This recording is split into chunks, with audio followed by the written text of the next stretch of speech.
Fala pessoal, estamos começando uma temporada de entrevistas sobre as salas de roteiro no Brasil, cujo propósito é investigar a trajetória dos roteiristas e o processo criativo das séries nacionais de ficção. Para começar com o pé direito, hoje eu tenho aqui um grandíssimo nome, um nome no qual eu tenho orgulho de dizer foi meu professor. Criador das séries de sucesso Os Outros e Sob Pressão, além de colaborador em Justiça e A Vida pela Frente, todas a Globoplay. Escreveu filmes como Gabriel e a Montanha, Aos Teus Olhos, Domingo, Divino Amor, Divinas Divas, entre outros trabalhos tão relevantes para o nosso país. Autor, professor e roteirista premiadíssimo. Ele é considerado hoje um dos principais roteiristas da indústria audiovisual brasileira. Lucas Paraíso, gente, com vocês. Lucas, obrigada por ter vindo, obrigada, eu amei. Realmente é muito simbólico ter você aqui hoje na minha primeira entrevista, você que é tão marcante assim na minha vida. Foi meu primeiro professor de roteiro, aquela aula que eu falei assim, gente, é isso, estou aqui na faculdade, descobri para que caminho eu vou seguir, né? E uma coisa que me interessa muito na sua formação é que você não se formou em cinema primeiro, né? Você estudou jornalismo. Como é que foi, assim, primeiro fazer essa primeira graduação e descobrir que você queria migrar para o audiovisual, depois você foi estudar em Cuba, você foi para a Espanha. Como é que foi esse processo aí de formação antes de chegar de fato ao roteirista? Sim. Bom, primeiro agradecer também, um prazer, fico muito feliz de ter essa conversa aqui com você, depois de alguns anos que a gente saiu da sala de aula. Eu entrei na faculdade muito jovem, com 18 anos, aqui na PUC, no curso de jornalismo. Foi um curso muito importante para a minha formação, foi um curso que ampliou bastante a minha visão de mundo, né? A gente sai da escola ainda muito protegido e ainda muito com algumas referências muito normativas e muito, às vezes, restritas do que é a realidade, do que é o mercado. E aí a gente entra na faculdade e tenta encontrar algum caminho, alguma autonomia. E a PUC foi muito importante para mim nesse sentido. Eu comecei, como eu falei, me formei, comecei no curso de jornalismo, mas aos poucos, ao longo do curso, eu tinha uma sensação que o jornalismo lidava de uma maneira muito precisa com a realidade e de uma maneira, às vezes, um pouco rápida, né? Então eu tinha, cada vez que eu escrevia uma matéria ou apurava alguma história, eu sempre tinha a sensação de que eu queria saber um pouquinho mais, né? O jornalismo tem uma velocidade que eu acho que a dramaturgia ela consegue ampliar. E tem uma coisa que é fundamental que eu sempre falo, no jornalismo você não pode mentir, né? No jornalismo você não pode inventar, você não pode manipular o jornalismo porque isso é um jornalismo ruim, né? Infelizmente hoje com as fake news isso é o que mais acontece, mas a gente ainda acredita que o bom jornalismo é um jornalismo sério.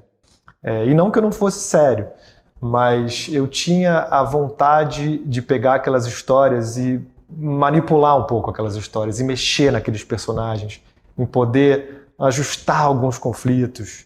E eu acho que isso naturalmente foi me levando um pouco para a ficção, né? A ficção como o lugar onde a gente pode lidar com a realidade de maneira, inclusive, a transformá-la, né? Eu acho que uma das coisas que me faz trabalhar com a dramaturgia é poder transformar a realidade, é poder levar a realidade para um lugar de alguma resposta a esse caos que é a existência. Então, ao longo dos meus 4 anos aqui na PUC, eu fui fazendo paralelamente alguns cursos de dramaturgia, alguns cursos de roteiro e acabei descobrindo a Escola Internacional de Cinema e Televisão em Cuba, em San Antonio de los Baños, que é uma cidadezinha a 30 quilômetros de Havana, e é uma escola fundamental para a América Latina, chamada Escola dos Três Mundos. E eu estava no 7º, 8º período aqui na PUC, e eu fui fazer um curso de 2 semanas lá. E era um curso de dramaturgia com o professor Eliseu Altunaga, que é um autor cubano, que é um grande mestre na minha vida. E quando eu passei esses 15 dias lá, eu estava me formando em jornalismo. E aí deu uma certa complicada deu um bug, na né? minha cabeça. E agora? Exatamente, porque eram tantas as possibilidades que a ficção me dava, e eu me achava tão mais próximo dessa reinvenção da realidade, do que essa transposição para o papel ou para o telejornalismo da realidade, que eu me senti mais cômodo na ficção. Eu brinco que eu fui uma criança muito mentirosa, assim, de pais separados nos anos 80, e os filhos tentavam pelo menos manipular um pouco os pais. E acho que a ficção, naturalmente, ela aconteceu na minha vida, e o jornalismo me cerceou um pouco, né? Apesar de me dar aprofundamento em várias questões, eu acho que eu me sentia um pouco coibido, né, por não poder interferir na realidade. E aí essa escola de cinema me deu essa possibilidade de poder reinventar a realidade. E quando eu me formei aqui na PUC, eu fiz esse curso de 15 dias lá e tem um curso regular na Escola de Cinema de Cuba. E eu acabei fazendo uma prova muito difícil, né? Acho que na minha época eram uns 80 pessoas para 4 ou 5 vagas. E estudei muito para poder fazer essa prova. A Escola de Cuba é uma escola de cinema muito latino-americana. Ela é uma escola que preza um pouco por um cinema de terceiro mundo, né? Que não se espelha necessariamente no cinema americano, nem no cinema europeu, apesar de beber nessas fontes também, mas era uma escola muito livre. E acabei passando para essa escola e fui para lá no ano 2002, fiquei 2002, 2003 e 2004 em Cuba. E aí foi outro grande ponto de virada na minha vida, assim, porque eu saí um pouco dessa área protegida aqui da minha família, da minha escola, da minha faculdade, e fui me meter num campo cubano para estudar cinema com pessoas do mundo inteiro que eu não conhecia. E sou muito grato também a essa experiência, assim como sou grato à PUC também. E hoje, há 10 anos, eu dou aula lá, né? Nossa, Voltei incrível. como professor também. Que incrível. E você começou a trabalhar como roteirista já neste momento? Como é que foi esse processo? Você foi para a Espanha também, né? Você fez mestrado. Isso. Como é que foi assim, né? Em que momento você começou a, de fato, ganhar dinheiro com isso? Trabalhar como roteirista e viver disso, assim? Sim. Eu, quando terminei a escola de cinema... Não, a gente tem a PUC, que foram 4 anos, a Escola de Cinema de Cuba, que foram 2 anos, e depois eu passei para um mestrado, que era um convênio com a Escola de Cuba, com a SCAC, Escola Superior de Cinema e Audiovisuais da Catalunha, e fui fazer um intercâmbio lá direto de Cuba, praticamente. E acabei ficando na Espanha durante 6 anos, né? Eu fiquei de 2005, 4, 5 até 2010. Em 2010, com 30 anos, eu já tinha feito na Espanha alguns curta-metragens, alguns documentários, trabalhado como assistente de sala de roteiro, como assistente de diretores, mas sentia um pouco de falta de poder fazer coisas na minha língua, no meu país, né? Naquela época, a gente está falando de 2008, 2009, a crise europeia estava muito grande, né? Assim, tinha uma crise econômica, os próprios espanhóis, eu morava em Barcelona, não estavam conseguindo trabalho. E eu, ao contrário, o Brasil decolando, né? Aqui a primeira era Lula, e a gente tinha um audiovisual muito forte, cada vez mais forte, e eu acabei, depois de 6 anos na Espanha, querendo voltar para o Brasil. Quando eu voltei para o Brasil, eu fui naturalmente procurar os lugares onde eu tinha passado profissionalmente, e um desses lugares foi a Rede Globo, né? Eu, quando estava na PUC, eu estava ali pelo 3º ou 4º período, acabei estagiando no departamento de eventos que faziam eventos especiais. Então eu fiz uma época o carnaval, a transmissão do carnaval que a Globo fazia. Então durante 3 ou 4 meses anteriores ao carnaval a gente fazia uma apuração sobre as escolas de samba, os desfiles, os enredos, os carnavalescos contando um pouco sobre as alas. Foi a primeira coisa que eu escrevi assim em termos de roteiro, que misturava um pouquinho da ficção do carnaval e um pouquinho do jornalismo. E aí, naturalmente, depois me dei super bem nesse trabalho, eu gostava muito. Eu nunca fui de uma família com muita grana, assim, eu sou de uma família de classe média, então precisava trabalhar, né? Então eu queria sair de casa rapidamente, eu saí de casa com 19 anos, fui morar num kitnet ali em Botafogo, e sempre fui muito independente, né? Eu perdi o meu pai muito cedo, então sempre fui um cara que queria me virar, não queria depender de ninguém. Então, ter trabalhado na Globo foi um caminho, uma maneira de eu conseguir conquistar essa independência e, obviamente, gostar do que eu estava fazendo. E aí, logo depois, dentro da Globo ainda, que eu saí dessas experiências de cobrir o carnaval, eu fui chamado para trabalhar no Domingão do Faustão, que era na época um programa de auditório e muito oposto de tudo aquilo que eu imaginava fazer, mas era um caminho de entrada na Globo. E tinha uma coisa muito interessante naquele programa, que ele era 6 horas ao vivo, né? E eu trabalhei durante 2 anos, todos os domingos, 6 horas ao vivo. E essa experiência, que em princípio, se olha, não tem naturalmente nada a ver com cinema, me deu uma cancha, me deu um jogo de cintura com a televisão, um entendimento do público. Você via aquele ibope minuto a minuto. Então, eu aprendi, fazendo um programa de auditório, a relação com o público. E também, por outro lado, que a gente às vezes deprecia um pouco, programa de auditório, muito popular, eu tenho uma visão bastante diferente. Assim. Eu acho que quando a gente passa a dialogar com o público, você passa a olhar para eles de outra maneira. Você passa a olhar para as pessoas respeitando as suas visões, respeitando as suas histórias. Eu acho que os programas de auditório que eu trabalhei me ensinaram um pouco isso. Isso tudo foi antes de eu ir para Cuba. Aí fui para Cuba, fiquei 2 anos, depois fui para a Espanha, fiquei mais 6 ou 7 anos e voltei para o Brasil com 30 anos, com pouco dinheiro no bolso, fui morar de favor na casa de uma amiga e consegui um trabalho na Globo, na Malhação, que a Flávia Lins e Silva estava escrevendo. Acabou que foi uma Malhação que nunca foi ao ar. E a gente escreveu e foi quando eu entendi um pouco o processo industrial da dramaturgia. Né? Porque a Escola de Cinema de Cuba, na minha época, tinha uma relação muito mais com o cinema e menos com a televisão. Apesar de chamar a Escola Internacional de Cinema e Televisão, eu acho que tinha um foco maior no cinema, que já hoje é diferente.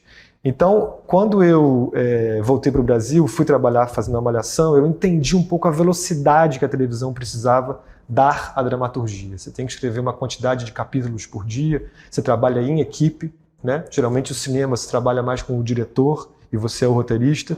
Quando você vai para a televisão, você tem um conjunto de pessoas que precisa, num tempo super curto, entregar um produto. E aí entrei na Globo em 2010, estamos em 2024 e eu trabalho desde então lá, 14 anos, ininterruptamente. E a partir daí fui entrando na dramaturgia. A primeira série que eu fiz foi essa Malhação, que acabou nunca indo ao ar. Depois eu fiz uma série chamada A Teia. A Teia era um projeto do Braulio Mantovani e da Carolina Coccio, que estão aqui nesse livro. Conheci os dois entrevistando-os para esse livro. E era uma série de 10 episódios em que a gente contava uma história real de um assalto num aeroporto no ano 2000, de uma carga de ouro e da perseguição de um policial atrás desse ladrão, né? Foi uma série que deu muito trabalho, mas que também me deu muito orgulho. A Teia teve uma temporada. Depois disso, fiz uma segunda série, tudo isso na Globo, né? Fiz uma segunda série chamada O Caçador, uma temporada criada pelo Marçal Aquino e o Fernando Bonassi, uma série em que o Cauã Raymond era um ex-presidiário que se transformava num caçador de pessoas desaparecidas no Rio de Janeiro. Fizemos também uma temporada. E quando acabou O Caçador, eu fui chamado para fazer O Rebu. O Rebu era um remake da novela do Braulio Pedroso, de 74, e esse remake estava sendo capitaneado pelo George Moura e o Sérgio Goldenberg, e talvez até hoje eu acho que é um dos projetos que eu mais fui feliz ali. Era um projeto de 36 ou 32 capítulos, era um volume grande. E foi uma série marcante. E porque o Rebu, a novela original, ficou muito no imaginário assim, das pessoas como uma novela que se passava num único dia. Né? Eu acho que tinha uma forma ali daquele produto que desafiava um pouco a lógica do público. Né? E continua desafiando no remake que a gente fez. E era uma série inteira que se passava numa festa. Havia um crime nessa festa. E no dia seguinte chegavam os policiais para entrevistar as pessoas que estavam na festa, que ficaram ali presas para poder dar seus depoimentos. E à medida que elas davam seus depoimentos, a gente voltava, né? Tinha um flashback que ia para a noite anterior. E assim, aos poucos, a gente descobria quem era o assassino. Depois do Rebu, eu fui convidado pela Manuela Dias para integrar a equipe do Justiça, que era uma série super legal também. A primeira temporada teve 20 capítulos, que tinha um formato, né? Em que em cada semana você tinha um evento que ligava 4 pontos de vista de uma mesma história, né? Então, um acidente de ônibus era contado do ponto de vista do motorista, do ponto de vista de um passageiro, do ponto de vista da pessoa atropelada e do ponto de vista de uma testemunha que estava na rua. Então, a mesma história era contada 4 vezes de 4 diferentes perspectivas. E eu sou um ferrenho defensor de formatos, né? Porque eu acho que o formato dá uma identidade para as séries, dá uma identidade para a dramaturgia. E a gente foi muito feliz nesse trabalho do Justiça. Depois do Justiça, eu fui convidado pelo Guel Arraes e pelo Jorge Furtado para transpor um filme chamado Sob Pressão, que eles tinham feito pela Globo Filmes para o cinema, e transformar aquilo numa série. E aí, junto com o Jorge Furtado, o Antônio Prata e o Márcio Alemão, a gente criou a série Sob Pressão. E foi uma série que acabou, por milhões de motivos, eu acabei me tornando o redator final, porque o Jorge saiu, foi fazer uma outra série, o Antônio foi fazer a série dele também, que era o Pais de Primeira, e eu acabei ficando como o redator final do Sob Pressão a partir da 2ª temporada, bastante na primeira, mas assinando formalmente a partir da 2ª temporada. E eu digo que o Sob Pressão foi a minha escola de série, assim, uma escola na prática. Acho que é a escola do país inteiro, né? Porque Sob Pressão, ela fez sucesso em um período que a cultura das séries não estava tão enraizada no consumo dos brasileiros como está hoje, por exemplo. Né? E era uma das séries que mais chegava ao público e falava com esse público.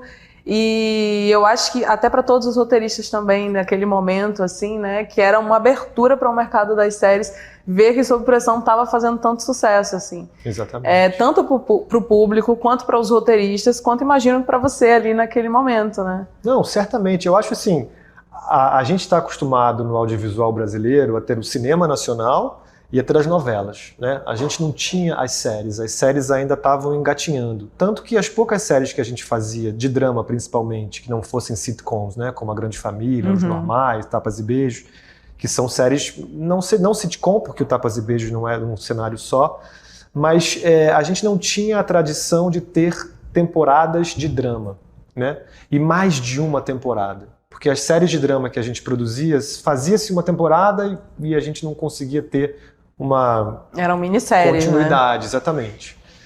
E o Sob Pressão conseguiu furar um pouco essa bolha. Assim, eu lembro, na primeira temporada, eu achava tudo muito triste, né? Eu ficava muito preocupado, às vezes, do Sob Pressão ser uma série que as pessoas chegassem em casa depois de um dia difícil de trabalho, e fossem assistir uma coisa tão dura, tão real, assim. Eu achava que ia ser um flop, assim, tinha um pouco de medo de achar que, gente, será? 10h30 da noite, ligar a televisão para ver essa tragédia.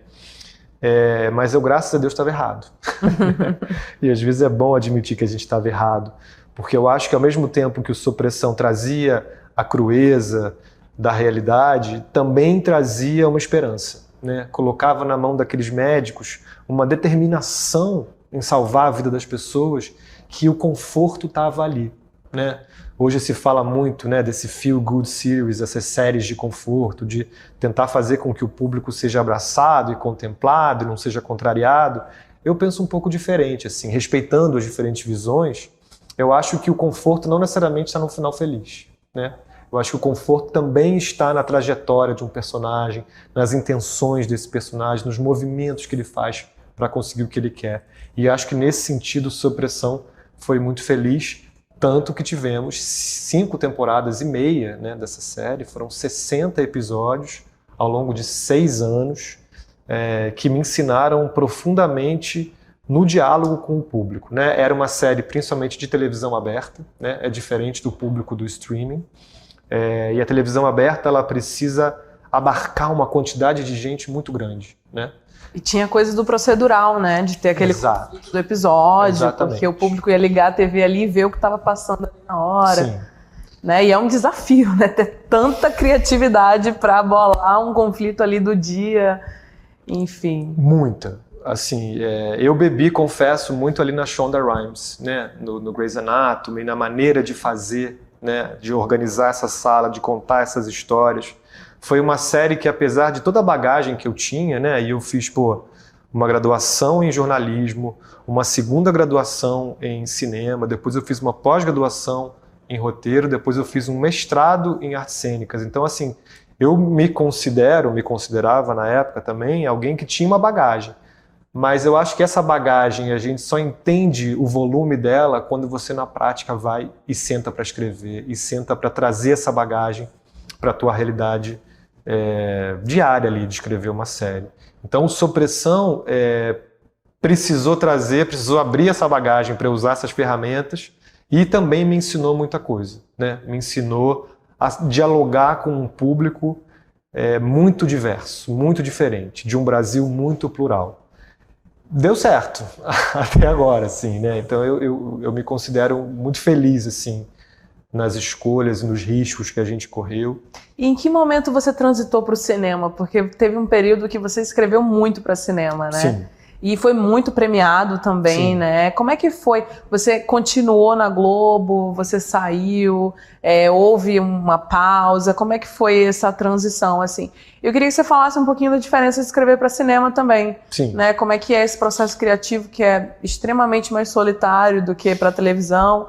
Qual você se adapta mais? Como funciona o seu processo criativo? Conta um pouquinho da sua história com o cinema. Conto. O cinema ele aconteceu paralelamente à minha carreira como roteirista na televisão, né? Eu costumo dizer que quando eu voltei de Cuba com 30 anos, que eu cheguei aqui querendo pronto para participar do mercado, eu dividi a minha vida profissional em 3 eixos, né? O primeiro eixo que era a televisão, que era a Globo, que foi isso que eu te contei agora. O segundo eixo que foi a academia, que foi voltar para a PUC como professor, foi voltar para a Escola de Cuba como professor, foi publicar o livro Palavra de Roteirista, e uma terceira via que foi a via do cinema, né? Porque o cinema sempre foi o meu primeiro grande desejo de contar história. Minha formação em Cuba ela é cinematográfica, né?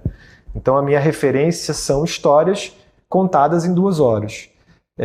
Quando eu cheguei ao Brasil, de volta da Espanha, eu já fui rapidamente trabalhar na televisão. Mas o meu desejo de fazer cinema, ele existia e ainda existe, e sempre foi muito latente. Então, paralelamente a todo o meu trabalho na televisão que eu te contei, eu também fiz um trabalho no cinema, né? Que era um trabalho mais de formiguinha. Então eu fiz, o primeiro filme que eu fiz foi com o Felipe Barbosa, que foi um parceiro de 3 longa-metragens, né? O primeiro foi o Laura, que é um documentário, depois foi o Gabriel e a Montanha, e depois foi o Domingo, dirigido por ele, para a Clara Linhart. A partir daí, dessa parceria muito frutífera com o Felipe, muito bonita, assim, eu acabei sendo chamado para fazer outros filmes. Então, vieram o Divinas Divas, da Leandra Leal, que era um documentário sobre as 8 travestis do Teatro Rival, que é um teatro da família da Leandra. Acabei fazendo Aos Teus Olhos, da Carolina Jabor, com a supervisão também do Jorge Moura, que tinha sido meu chefe no Rebu, que é uma adaptação de uma peça de teatro chamada O Princípio de Arquimedes, que a gente trouxe para o Brasil, que é uma história que se passa toda dentro de uma piscina. Eu costumo dizer que assim, é a prévia do cancelamento ali. A gente estava em 2016 e é a história de um professor que é suspeito de dar um beijo em um aluno de 9 anos, mas a gente nunca sabe a verdade. Foi um filme muito feliz, eu ganhei o melhor roteiro no Festival do Rio, assim. Foi muito bonito esse trabalho, o trabalho com a Carolina também a gente é muito parceiro e foi muito bonito. Depois veio o Divino Amor, com o Gabriel Mascaro, né, que é um diretor lá do Recife, que tinha feito Boi Neon, que é um filme que eu amo, e me chamou para coescrever com ele o Divino Amor, que é um filme sobre uma fundamentalista religiosa que trabalha num cartório e tem uma seita chamada Divino Amor, que foi um filme também muito feliz, muito difícil de fazer, né? Acho que esse diálogo com o fundamentalismo no Brasil ele ainda está crescendo, ainda tem muito o que falar sobre isso. E aí depois acabei fazendo com a Flávia Castro um filme, com o Marcos Prado. Eu acho que o cinema ele sempre correu na paralela. Infelizmente, eu não conseguia me sustentar apenas com o cinema, né? Então eu brinco que a televisão acabou sustentando o meu lado cinematográfico e eu também dava aula. Então assim, eu lembro que dos 30 aos 40 eu trabalhava na Globo, eu escrevia cinema, eu dava aula na PUC e não sei que horas eu dormia, porque era muito cansativo, assim. Mas quando a gente faz o que a gente gosta e a gente está tendo oportunidade, que eu acho que é sobre isso que se trata também, das pessoas terem oportunidade, a gente faz com prazer. Hoje, depois dos 40, eu já te confesso que eu estou um pouquinho mais devagar, porque eu acho que eu preciso focar um pouco mais a minha energia num único trabalho, em 2 no máximo. Assim. Eu fiz muita coisa junto ao mesmo tempo, muito frutíferas, muito felizes, muito bonitas, que eu me orgulho pra caramba, mas agora eu dou uma distribuída mais no meu tempo, eu tenho um pouquinho mais de tempo para mim.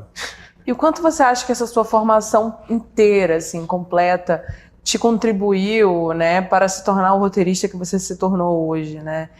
Pouco se fala da importância da academia dentro do mercado, né? Há uma separação muito grande entre essas duas áreas, assim, pelo menos eu acho, aqui no Brasil, assim.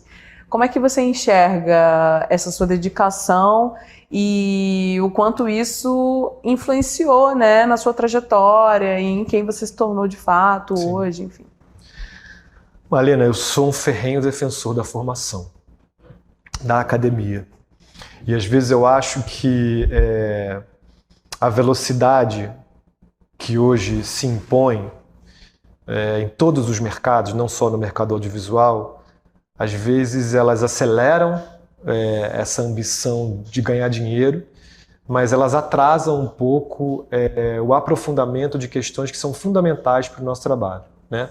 Então, para mim, a academia me deu estofo, me deu lastro e me deu questionamento. Eu sempre olhei para a academia não como um lugar que talvez me trouxesse respostas, mas para que me trouxesse perguntas, né? Para mim era muito importante que o meu olhar sobre a realidade fosse ampliado. E eu acho que é isso que a faculdade me deu, assim. Então, eu lembro na escola, por exemplo, assim, que a gente estava física e química, eu falava, gente, realmente isso não está fazendo muito sentido. E quando eu cheguei na faculdade, que você vai estudar sociologia, filosofia, teoria da comunicação, aquilo fazia sentido para mim, né? Então, eu acho que é tijolo por tijolo mesmo, assim, porque eu entrei na PUC em 97 e eu parei de estudar em 2009, então são 12 anos de formação. Eu fiz 2 graduações, uma pós-graduação, um mestrado, e eu não faço isso para ter um diploma, eu fiz isso por uma formação minha, por um olhar, né? E eu acho que essa formação foi fundamental, a formação que eu tive de mundo pessoal, né? Porque a gente também não pode só deixar na universidade essa bagagem que você constrói. Eu acho que aí também a gente precisa contribuir com a nossa vivência, com a nossa experiência, com a nossa visão de mundo, com as pessoas com que você escolhe trocar na sua vida, com a sua família, que é muito importante, né? Eu sempre fui um filho muito desgarrado, assim, eu sempre fui muito curioso, obedeci pouco aos padrões familiares, assim, por curiosidade, não por negação à família necessariamente, mas porque eu sempre quis mais, eu sempre quis conhecer o que fosse diferente, sempre me interessou quem pensava diferente, sempre me interessou quem atuava diferente. Eu tentava não julgar, eu tento até hoje, é difícil, mas a gente tenta não julgar, eu tento olhar para as coisas de uma maneira menos determinista ou menos fatalista. E tudo isso é resultado de uma formação. Tudo isso são os professores que eu tive na PUC, os professores que eu tive na Escola de Cuba, os professores que eu tive na Espanha. Não era sobre concordar ou discordar, era sobre absorver aquilo ou alguma coisa daquele professor que talvez pudesse me interessar ou pudesse ampliar a minha visão de mundo, assim. Hoje os meus trabalhos, né, em dramaturgia, se eu posso dizer que eu tenho uma assinatura, eu acho que é dos personagens complexos. Dos personagens que não são apenas uma coisa ou outra coisa. Eu gosto de pessoas que você não consegue definir o que elas são. É isso que me interessa. E isso é fruto da minha formação, né? Sem dúvida. Todo esse repertório que você foi adquirindo, né, ao longo desses... E eu acho também que a formação, ela também vem da sua família, da sua experiência de vida pessoal, né? Da universidade, mas também a formação profissional, os parceiros profissionais. Eu tive pessoas na minha vida profissional muito importantes, assim, né? Chefes que foram determinantes, assim, na maneira como eu atuo, na firmeza, na doçura, nos limites, né? Então acho que tudo é complementar. E aí o que eu tento dizer é isso, assim. Talvez você não precise fazer necessariamente uma faculdade de comunicação para trabalhar com audiovisual, mas ter uma formação eu acho fundamental. E principalmente uma formação humanista, né? Filosofia, direito, né? Todas essas especialidades que conformam a ética do ser humano na sociedade. Eu acho que a gente deriva todo mundo do mesmo lugar ali. Perfeito. E antes de falar de série, porque eu quero saber tudo sobre o seu processo criativo, eu queria saber um pouquinho como é que era escrever para o cinema, como é que era o seu processo criativo. Você escrevia sozinho? Você tinha colaboração de algum diretor? Você tinha algum apoio de alguma pesquisa? Você fazia pesquisa sozinho? Quais eram as etapas aí do seu processo criativo? Eu acho que escrever para televisão ou para o streaming é bem diferente do que escrever para o cinema, né? Primeiro, com relação ao alcance. Assim, eu nunca fiz no cinema nenhum blockbuster, né? Nunca nem fui chamado para fazer um blockbuster no cinema. Eu acho que essa necessidade de comunicação massiva eu já cumpri um pouco na televisão. Então, o meu desejo no cinema era de poder transitar em coisas independentes, assim. Uma vez uma amiga me disse, você vai ter uma hora que escolher, ou você vai fazer cinema independente, ou você vai fazer séries e novelas populares. Eu era meio teimoso e dizia, por quê? Por que eu não posso fazer o cinema independente e fazer as séries populares, né? Acho que eu sou a prova de que essas coisas podem existir concomitantemente. Mas quando a gente escreve para o cinema, geralmente, na maioria das vezes, você é chamado para fazer uma obra, né? Então, assim, foi assim com o Felipe Barbosa, foi assim com o Gabriel Mascaro, foi assim com a Carolina Jabbour, com a Flávia Castro. São diretoras e diretores que chegam até você com uma ideia, às vezes uma ideia baseada numa história real, às vezes uma ideia baseada numa peça de teatro, às vezes uma ideia que sai do coração dessa pessoa. E o que a gente faz como roteirista é compor com esse autor, né, esse autor-diretor, uma visão. A diferença maior entre escrever para o streaming e para a televisão e escrever para o cinema, primeiro, é a quantidade de pessoas, né? Acho que na televisão, pelo menos para mim, tem gente que escreve sozinho. Eu gosto da equipe, eu gosto de dividir o trabalho, e no cinema esse trabalho é dividido principalmente com o diretor, né?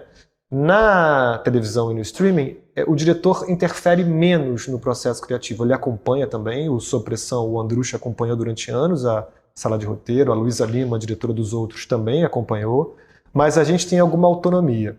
No cinema, você já está muito grudado com o diretor.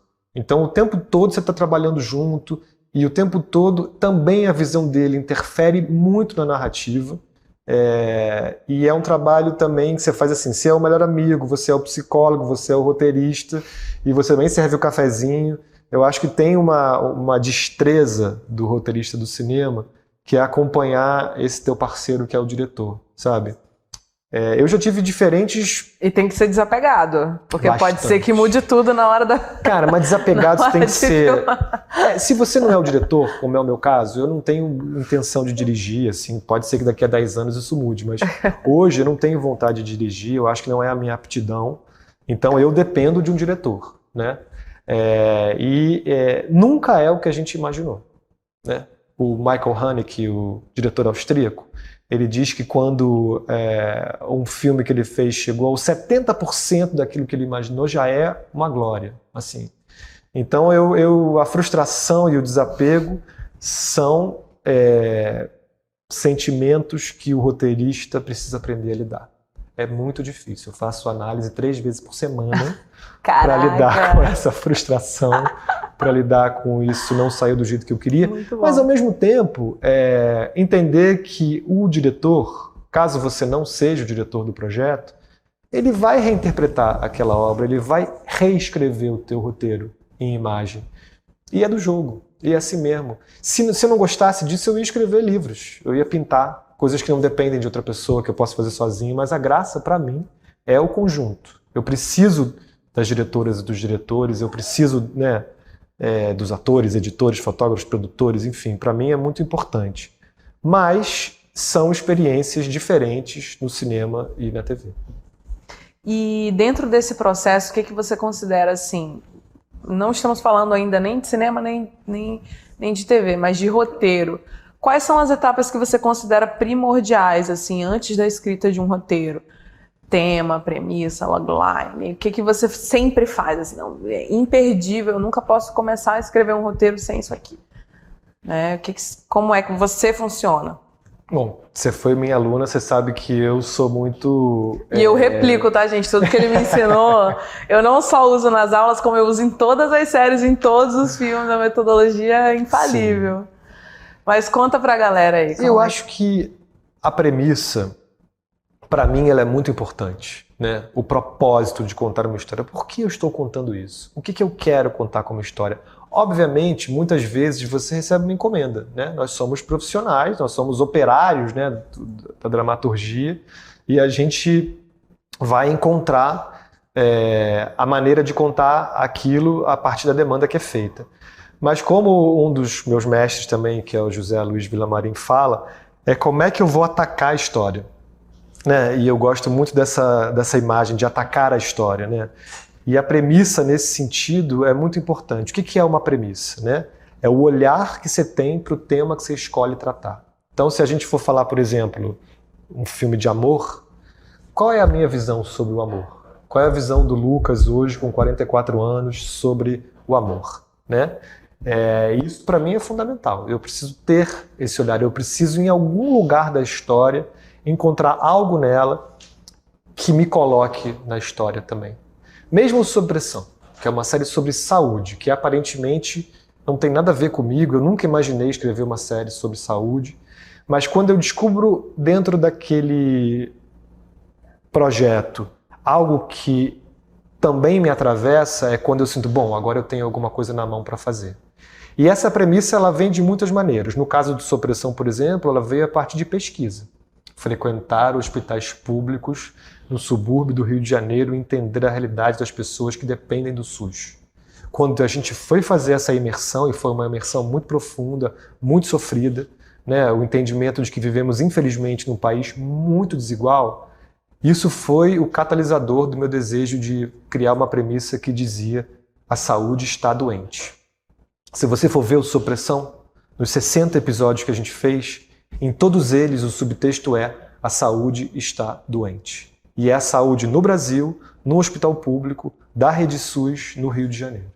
Então, quando você pergunta o que é fundamental para escrever uma história, saber sobre o que eu estou falando e ter um olhar sobre aquilo.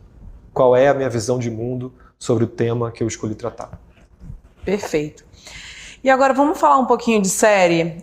Como eu falei, né, você começou a fazer série em um período em que os brasileiros ainda não tinham, né, esse hábito de consumir série corriqueiramente, né?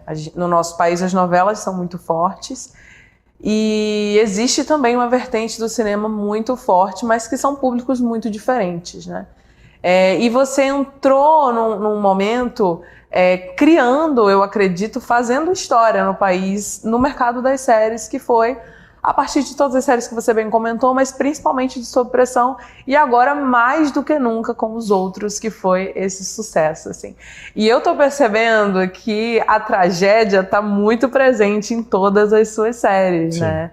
Eu já ia Sim. até falar isso pra você, ia até te perguntar, tem mesmo, né? Eu vejo Shakespeare, eu vejo muita coisa trágica ali, de elementos trágicos mesmo no gênero das suas séries, e hoje, principalmente na contemporaneidade, eu acho que isso se conecta muito com o público, né? As séries recentes que mais fizeram sucesso, Succession, Treta, Barry, séries brilhantes, têm algum elemento trágico ou são séries trágicas mesmo, White Lotus, enfim. Sim. Mas eu queria saber, assim, comercialmente falando, né? Quero criar uma série. Qual é o passo? Você já tá dentro da Globo. Como é que é o seu processo dentro da Globo quando você tem uma ideia, quando você quer oferecer, quer mostrar alguma série, como é que você estrutura isso? E quando a pessoa está fora de uma emissora ou de algum streaming, ou que não tem uma parceria com uma produtora grande que possa fazer essa ponte, que caminho ela tem que fazer para apresentar a ideia de uma série? Sim. Bom, o que é o caminho tradicional, né? Se você pensa em vender a sua série para um streaming, dificilmente o streaming vai comprar essa série de uma pessoa física, digamos assim, né? De você, roteirista, né? Exatamente. Geralmente você precisa estar vinculado a uma produtora. Geralmente as produtoras respaldam um pouco a tua ideia e vendem essa ideia para o streaming, para a plataforma que for, né? Então, qual é esse passo, né? Existem mercados como o Rio 2C, como o Rio Content Market, que está atrelado ao Festival do Rio, só para falar algumas coisas aqui do Rio de Janeiro. Existem mercados onde você faz pitchings, aí sim você pessoa física, e você faz pitching para produtoras, você faz pitching para plataformas, e através desses contatos, que são muito importantes, você é selecionado a desenvolver mais esse projeto, a desenvolver mais essa ideia, e essa produtora vai fazendo a ponte com o canal, com o streaming, com quem for. No meu caso, como eu estou na Globo já há 14 anos, e como a gente tem geralmente uma demanda de produção para encher grade, né, a grade de programação, eles precisam ter um volume de ideias. Então eles vão demandando. Os outros, por exemplo, foi uma encomenda, né? A Globo queria, depois do Sob Pressão, que eu fizesse uma série que tivesse a emoção e a tragédia, como você falou, como bases, né? Porque é onde eu encontro ali alguma aptidão para fazer, para escrever, mas queriam alguma coisa sobre a família brasileira. Quando eu comecei a escrever os outros, a gente estava ali 2019, 2020, mais ou menos, 2019. E a gente estava vivendo um país que ainda está assim, infelizmente, mas muito polarizado, né? Essa ideia de que todo mundo tem razão. E aí me veio essa premissa um pouco na cabeça, assim, o que acontece quando todo mundo tem razão, né? Porque nem sempre todo mundo tem razão e eu não quero ter razão o tempo inteiro. Então Os Outros nasceu desse desejo de falar da sociedade brasileira contemporânea a partir dessa polarização. E aí, claro, você começa a pesquisar. Tem um filme que eu amo, que chama-se Deus da Carnificina, do Roman Polanski, que deriva da peça da Yasmina Reza. Amo. Né, que também são... Genial. Que é a história de dois garotos que brigam e os pais se reúnem para poder discutir o que fazer diante de uma agressão do filho de um com o filho do outro. O filme todo se passa num apartamento, eles discutindo, assim como a peça, eles discutindo. Eu sempre gostei muito e quis usar um pouco esse dispositivo de uma briga e dos pais tentando interferir nessa briga como ponto de partida, né? Eu acho que Os Outros é bastante diferente do Deus da Carnificina, mas eles dois partem do mesmo lugar, que são briga de dois meninos adolescentes e a reunião desses pais. Eu, particularmente, como estou dentro de uma emissora, não preciso fazer uma bíblia, né? Eles já conhecem um pouco o meu trabalho, já sabem um pouco qual é a minha vertente, qual é a minha verve. Mas você chega a fazer uma sinopse, alguma coisa assim? Cara, eu faço um piloto. Você já escreve o roteiro direto? Para mim, né, é muito particular esse procedimento, assim, porque geralmente as pessoas escrevem uma sinopse, escrevem uma bíblia. Eu, como já estou contratado dessa empresa, então, à medida que eu vou trabalhando num projeto, eu, nos meus finais de semana, no meu tempo livre, nas minhas noites, já estou com a cabeça lá na frente. Eu digo que roteirista é sempre alguém que tem que estar na frente, né? Agora, por exemplo, a gente está estreando a temporada 2 dos Outros, a 2 já foi para mim, eu estou com a cabeça na terceira, né? Então, nessa ideia de estar sempre na frente, eu vou escrevendo um piloto, que eu demoro 3, 4, 5 meses, e eu vou aos pouquinhos escrevendo. E você faz alguma biografia ou você já vai direto no programa? Cara, eu não devia dizer isso, né? Porque eu sou professor. Mas eu, no meu caso... Cada roteirista tem o seu processo criativo, e a gente tem que respeitar isso. Eu descubro o personagem falando, eu descubro o personagem agindo. Claro que depois eu faço uma biografia, mas eu tento que todas aquelas características que eu quero estejam dramatizadas, ou seja, transformadas em ação, né? Dramatizar é transformar em ação. Então, escrever o piloto, muitas vezes, é a maneira que eu tenho de encontrar a história. Antes de conceituar... E por que eu faço isso assim também? Porque eu participei durante muitos anos como parecerista de edital, onde a gente lia a Bíblia, e muitas vezes acontecia de você ler Bíblias fantásticos, que citam autores incríveis, que citam referências maravilhosas, que dizem que vão fazer e vão acontecer, e você fala, vamos lá, então escreve o piloto. Quando vem o piloto, você fala, mas cadê aquela referência? Cadê aquela citação?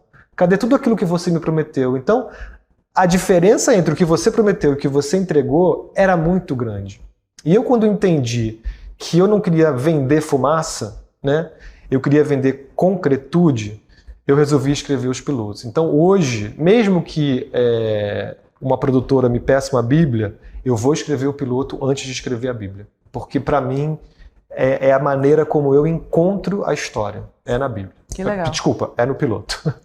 Que legal. Olha o ato falho, eu amo o ato falho.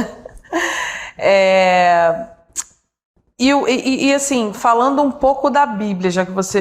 E do piloto também, né? Sim. Pegando esse gancho, assim. O que você acha que é essencial que tenha num piloto e o que você acha que é essencial que tenha numa Bíblia? Porque a gente sabe que são os dois documentos principais no processo criativo de uma série, né? Sim. E é comum que muita gente se perca porque pega um modelo assim, um modelo assado, não sabe muito bem como o mercado funciona, né? E eu queria saber de você que está aqui nesse mercado, né, ativo, como é que você faz? O que você coloca no seu piloto? O que é essencial? Tem que ter um universo, tem que ter uma apresentação de um personagem, tem que ter todos os pontos de virada, o arco dramático de quantos personagens, quantas tramas por episódio.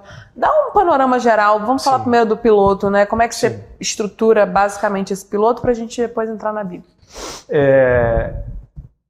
Eu costumo dizer que um bom piloto tem uma cara. Uma cara que transforma essa história numa história única. Eu sempre prefiro o risco ao algoritmo. Porque eu acho que quando você está criando um universo, você precisa colocar alguma coisa nele que seja único. Isso não quer dizer que a gente não possa obedecer a cânones de dramaturgia, do tipo um personagem que tem um objetivo, enfrenta um obstáculo, produz um conflito e todo o desenvolvimento daquele personagem é resolver ou não, conseguir resolver ou não aquele conflito. Isso está sempre no piloto. Mas a maneira como você abre a sua história, para mim é muito importante. As 2 ou 3 primeiras páginas, a maneira como você começa a história, para mim são determinantes para criar essa cara, para criar esse universo. Depois um protagonista. Muitas vezes a gente dizia, né, os livros de roteiro dizem que o público precisa gostar do protagonista. Eu já não sei. Eu acho que o público precisa sentir alguma coisa a partir daquele protagonista, né? Eu acho que quando você escreve, o que você precisa é criar um vínculo. Seja um vínculo negativo, sim, seja um vínculo positivo, você não passar indiferente para o público, né? E eu acho que quanto mais você consegue concentrar nos seus 10 primeiros minutos um pouco a dramaturgia, né, um resumo da dramaturgia da sua série, melhor. O que eu quero dizer com isso? Eu quero dizer que você precisa, nas 10 primeiras páginas do seu piloto, fazer o setup da sua história. Onde essa história passa, quem é o seu protagonista, o que ele quer, por que ele quer e o que você acha que ele vai fazer para ele conquistar o que ele quer. Muitas vezes a gente faz disso um mistério. Por exemplo, nos Outros, né? Os Outros, a primeira cena é uma mãe e um filho que saem de um elevador diante de um corredor de um condomínio, de um prédio de classe média. Ele fica no corredor, ela toca na campainha de um vizinho, entra e compra uma arma. Opa! O que essa mulher, dona de casa, que está com um filho de 15, 16 anos, compra uma arma sem o filho saber de um vizinho, quem é esse vizinho? Ou seja, você cria uma cara, você faz um bando de perguntas, você responde algumas perguntas, mas quando ela sai daquela casa, daquele apartamento, entra no elevador e fecha a porta do elevador, você fala, eu quero ver onde isso vai acontecer. E isso acontece nos 6 minutos iniciais da primeira temporada de Os Outros, né? Então, para mim, ter uma cara e ter um pouco essa noção de que nas 10 primeiras páginas da história você tem que fazer uma espécie de resumo do que vai acontecer, eu acho que é um bom começo. E na Bíblia?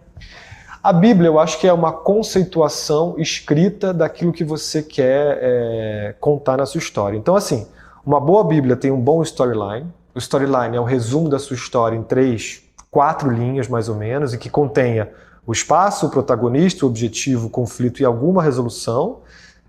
Você precisa ter uma motivação, que é o que eu falei do propósito, por que a gente está contando essa história, por que hoje ela é relevante dentro do cenário audiovisual que a gente tem, por que ela vai conectar com o público. Eu acho que aí você precisa ter um logline, né, que é o storyline do streaming, você precisa ter um propósito, né, uma introdução que diga por que a gente vai contar essa história, uma sinopse de uma página que resuma a tua história em uma página. Porque muitas vezes os executivos de televisão não têm tempo de ler. Gente, eu falo isso muito. Exatamente. Eu fui produtora e, assim, é insano o dia a dia numa produtora, gente. Não dá tempo mesmo, assim, não dá tempo. E é curioso dizer isso, sem nenhum juízo de valor também, mas assim, os produtores têm menos experiência em ler roteiros do que os roteiristas. Com certeza. Isso é um fato, né? Porque eles não são Com roteiristas. certeza. Então, assim, o olhar que eles têm não é o mesmo olhar que um roteirista vai ter para a tua história. Algumas vezes eu escrevo alguma coisa, mostro para algum amigo, roteirista também, e ele fala uma coisa. Quando eu mostro para um produtor, a visão dele é outra. Ele tem uma visão de mercado, além, obviamente, da visão dramatúrgica. Então eu acho que se você consegue ser conciso, objetivo, contundente e dar uma cara em uma página, você já tem meio caminho andado. Um conselho que eu dou para as Bíblias, que pode parecer estranho, é assim: não floreie a sua Bíblia. Não conte mais do que você é capaz de dar. Não prometa coisas que você não vai alcançar. Então, assim, é por isso que eu acho que eu defendo o piloto enquanto uma parte dessa Bíblia. Eu dificilmente, invariavelmente, se eu tenho que fazer uma Bíblia, eu faço a Bíblia, eu piloto, mando tudo junto. Mesmo que me digam, não, só preciso da Bíblia. Porque eu acho que vai ajudar quando você tem o piloto, sabe? Então, para mim, é muito importante essa materialização do conceito. E como que você seleciona os membros, né, da sua equipe na sala de roteiro? Quais são os seus critérios? Como é que é esse processo? Sim. Uma coisa muito importante é a gente entender que uma sala de roteiro vai passar 8, 9, 10 meses, 1 ano junta, com uma relação muito intensa, muito profunda, diária, de muita abertura, muita exposição. Então é muito importante que essas pessoas se deem bem, né? Para mim é fundamental que o bem-estar esteja instaurado. Eu não sou um chefe de sala que trabalha na pressão, no medo, em qualquer tipo de atitude que vá deixar uma pessoa que está na tua sala sem graça ou com medo de falar o que pensa, ao contrário, né? Então, para mim, é importante que essas pessoas estejam felizes com o que elas fazem. Segunda coisa, eu acho que a gente precisa de diversidade. Diversidade racial, diversidade de gênero, diversidade de idade, diversidade de idioma, geográfica, né? Então, assim, quanto mais você puder fazer uma equipe plural, eu acho que mais chance você vai ter de alcançar um público plural, que é o nosso objetivo. Então, eu tenho um grande parceiro que trabalha comigo há 10 anos, que é meu braço direito, esquerdo, às vezes o coração, às vezes o cérebro, que é o Flávio Araújo, que é um excelente roteirista, uma pessoa muito preparado e muito experiente, e ele está comigo há uns 10 anos, e tudo que eu faço, se eu puder chamá-lo, eu chamarei.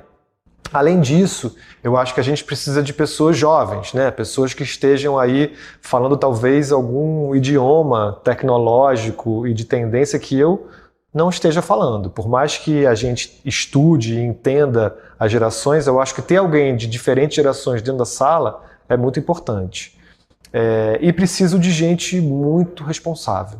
Eu sou muito chato assim com horário, com prazo de entrega, com eu entender e sentir que aquele roteirista está dedicado àquilo que ele está fazendo junto comigo. Então, assim, é muito importante que eu sinta a confiança dessas pessoas. E também alguma flexibilidade, né? Porque às vezes você pode estar num dia não bom ou a outra pessoa não está num dia bom. E quando a gente não está num dia bom, a outra pessoa que está do teu lado te ajuda a ter um dia melhor, né? Quando o trabalho não está saindo, e para mim pode dar uma emperrada, eu fico empacado, me dá um branco, aí você tem uma equipe que vai resolvendo as suas lacunas, né? Eu acho que a ideia da sala de roteiro para mim, enquanto equipe, é pessoas que melhorem o trabalho da outra. E quantos membros você tem em média? E quem faz o quê? Quais são esses cargos ali? Depende um pouco do projeto e do orçamento do projeto. Atualmente a gente fala muito de orçamento nesse desenvolvimento. Então, assim, atualmente eu trabalho eu mais 3 pessoas, que eu acho que é um número ótimo de pessoas. Eu já trabalhei com 5, acho muita gente. Acho que ter eu mais 2 ou 3 é o número que eu acho bom. Porque senão também é muita gente falando, muita opinião, e eu acho que quanto mais unido a gente estiver em sintonia, melhor. E talvez menos pessoas ajudem a esse propósito. Não existe uma divisão clara de tarefas, assim, exatamente. Isso vai se dando à medida que a gente vai conhecendo. Esse parceiro que eu tenho, que é o Flávio Araújo, por exemplo, ele é um cara que está sempre pensando, ele cuida muito da escaleta, né? Que é aquela divisão do episódio por cenas. Depois eu geralmente tenho duas pessoas que são as pessoas que abrem as cenas, pegam a escaleta e escrevem os diálogos, as ações físicas dos personagens, e geralmente a gente tem um pesquisador. Depende um pouco do projeto. Por exemplo, Sob Pressão, a gente tinha um pesquisador fundamental, que era o Dr. Márcio Maranhão, que é de onde deriva a série, inclusive, do livro dele, né? E o Dr. Márcio, pra gente, tem uma curiosidade, porque apesar dele não ser, ele está se transformando num excelente roteirista, mas ele tinha um poder de veto. E é muito louco você ser um chefe de sala que um médico entra e fala, não, isso não pode acontecer. E ele fazia isso muitas vezes, e às vezes eu ficava irado, eu falei, mas meu Deus, como é que eu vou resolver isso? Mas ele dizia, Lucas, eu não tenho como curar essa doença em um dia, né? E a dramaturgia às vezes pede uma certa celeridade, uma certa velocidade. Mas aí o que acontecia nesse caso era uma negociação, né? Eu lembro que uma vez eu perguntei para ele assim, Márcio, mas e aí, como é que a gente vai fazer isso? Aí ele falou, não, a gente faz assim. Eu falei, será que o público vai entender? Ele, não, fica tranquilo que tá na elipse. Aí eu falei, um médico dizendo para mim que tá na elipse. Ele falou, bom, então esse está conquistado, né? Então assim, mas ele, como era uma série médica, realista, eu acho que a função dele era primordial ali naquela sala. No caso dos outros, que é uma série hiperrealista, né, que ela deforma um pouco a realidade para fazer um apelo crítico, aí a gente já precisava de uma pesquisa que fosse menos rigorosa e mais inspiradora, que é o que o Dimas Novaes, que é o nosso pesquisador, faz nos outros, e o Rodrigo Fonseca, que foi quem fez na primeira temporada. Então são pessoas que trazem insumos temáticos para a gente, para a sala de roteiro. Então o que eu diria é isso, assim, sou eu, um braço direito que é um escaletador, 2 roteiristas que abrem cena e um pesquisador. E dentro desses roteiristas, existe alguma divisão de roteirista assistente, roteirista júnior, roteirista sênior, ou não? Todos são roteiristas no mesmo nível? Não, existe uma hierarquia de senioridade, sem dúvida, e isso faz com que talvez a pessoa menos experiente seja a pessoa que precise, por exemplo, fazer algum trabalho de resumo do capítulo. Acabou um episódio, a gente faz um resumo. Essa pessoa que é menos experiente, até para ganhar experiência, vai lá e precisa fazer. Eu preciso que alguém revise do episódio 1 ao 6 todas as vezes que a personagem Y fez algum tipo de coisa. Provavelmente esse roteirista mais júnior é quem vai fazer isso. Eu já trabalhei com assistente de sala há muito tempo, mas agora eu prefiro trabalhar com menos gente, porque o roteirista de sala seria mais uma pessoa. Então eu, como agora estou muito tentando calar as vozes, prefiro que as vozes sejam as vozes... mais direcionadas, e menores, entendeu? Assim, porque é muita confusão, é muita gente falando. Assim. E qual a diferença entre o roteirista-chefe e o showrunner aqui no nosso mercado, né, nas suas produções, assim?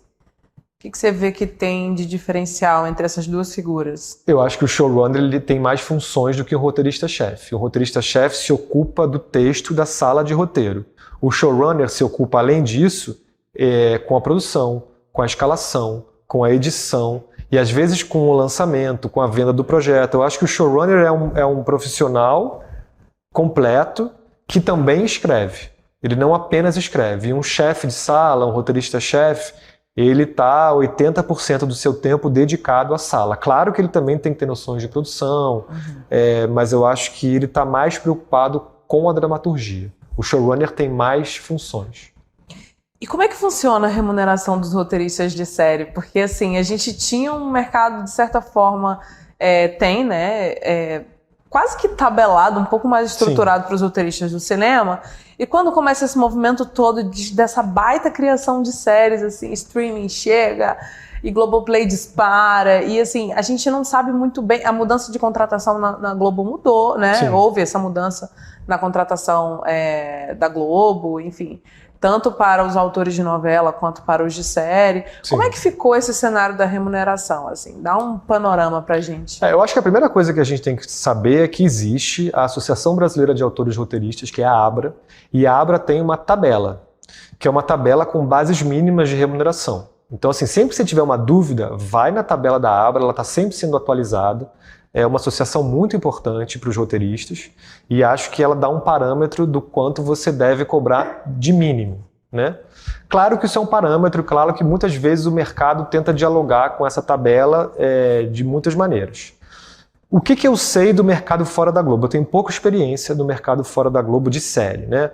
Mas o que eu entendi é que as produtoras contratam roteiristas e esses roteiristas ganham um valor fixo por todo o tempo de desenvolvimento. Esse valor fixo ele é dividido por entregas. Qual é a grande briga dos roteiristas? É que essas entregas só são efetivadas no momento que é aprovada a dramaturgia. Então, às vezes, tem uma briga entre o que é considerado uma entrega, quando é que está pronto para o roteirista e quando é que está pronto para o produtor e quando está pronto para o streaming. Isso, às vezes, atrasa os pagamentos e gera muita insatisfação. Eu acho que a gente precisa lutar um pouco por isso. Isso é o que eu ouço do mercado fora da Globo. Dentro da Globo, a grande maioria dos autores são contratados por obra certa.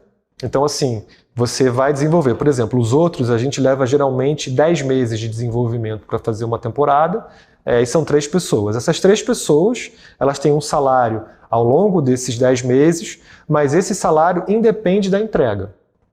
Claro, um salário mensal. É um salário mensal, que eu acho que é o mais justo. Também né? acho. Deveria ser o que as produtoras deveriam fazer. Sim. Né? Até porque, assim, o que é importante é você entender que você tem o montante que você precisa ganhar e aquilo vai ser dividido por entregas. Mas, na Globo, eles são muito justos e muito responsáveis e eu acho que, mesmo com a mudança de mercado, é muito respeitosa. Eles são muito respeitosos com o roteirista, coisa que eu tenho visto pouco no mercado independente. E aí acabou a série, acabou o vínculo desse roteirista com a Globo, é isso? Geralmente, sim. Ele está livre para trabalhar em qualquer outra produção. A não ser que ele seja alocado num produto imediatamente posterior. A equipe dos outros, por exemplo, fez a primeira, já foi para a segunda, já foi para a terceira, a gente não parou. Entendi. A gente foi fazendo novos vínculos. 18 episódios, são 18 episódios, né? 12. 12. Os outros são 12 episódios, o que já é de uma hora. Exatamente. Que é coisa pra caramba. Coisa pra caramba.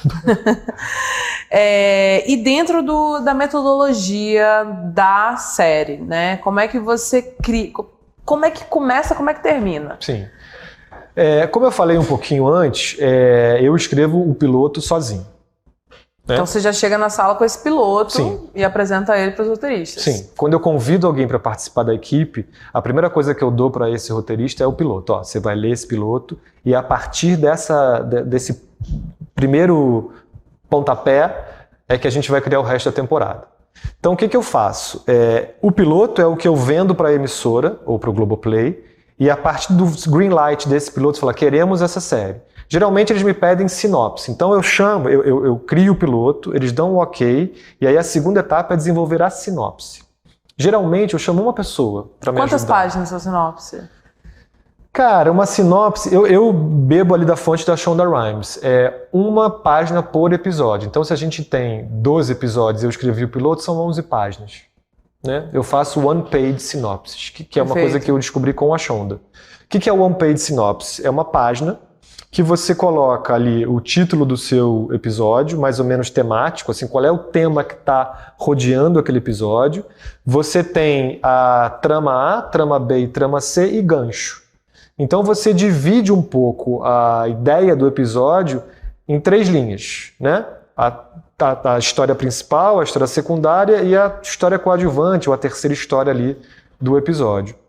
Você faz isso para cada um dos episódios.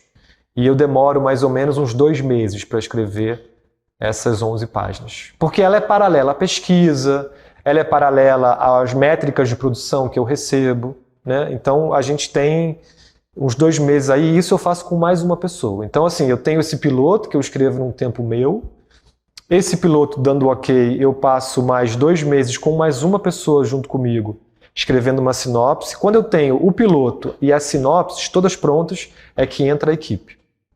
E essa equipe... Isso não existe biografia ainda, não existe arco de temporada? Ou já existe? O arco da temporada está dentro dessas 11 sinopses. Né? E as biografias também ali. É engraçado, eu não devia falar isso, mas eu particularmente não escrevo muito biografia de personagem. Assim, eu discuto muito a biografia com os roteiristas da equipe, mas eu não escrevo. Eu até preciso escrever no momento em que vai entrar o ator. Aí eu preciso, tem que dar um pouco de parâmetro para pessoa ter. Mas eu acredito que o próprio ator vai descobrir, lendo a temporada, a biografia do personagem dele.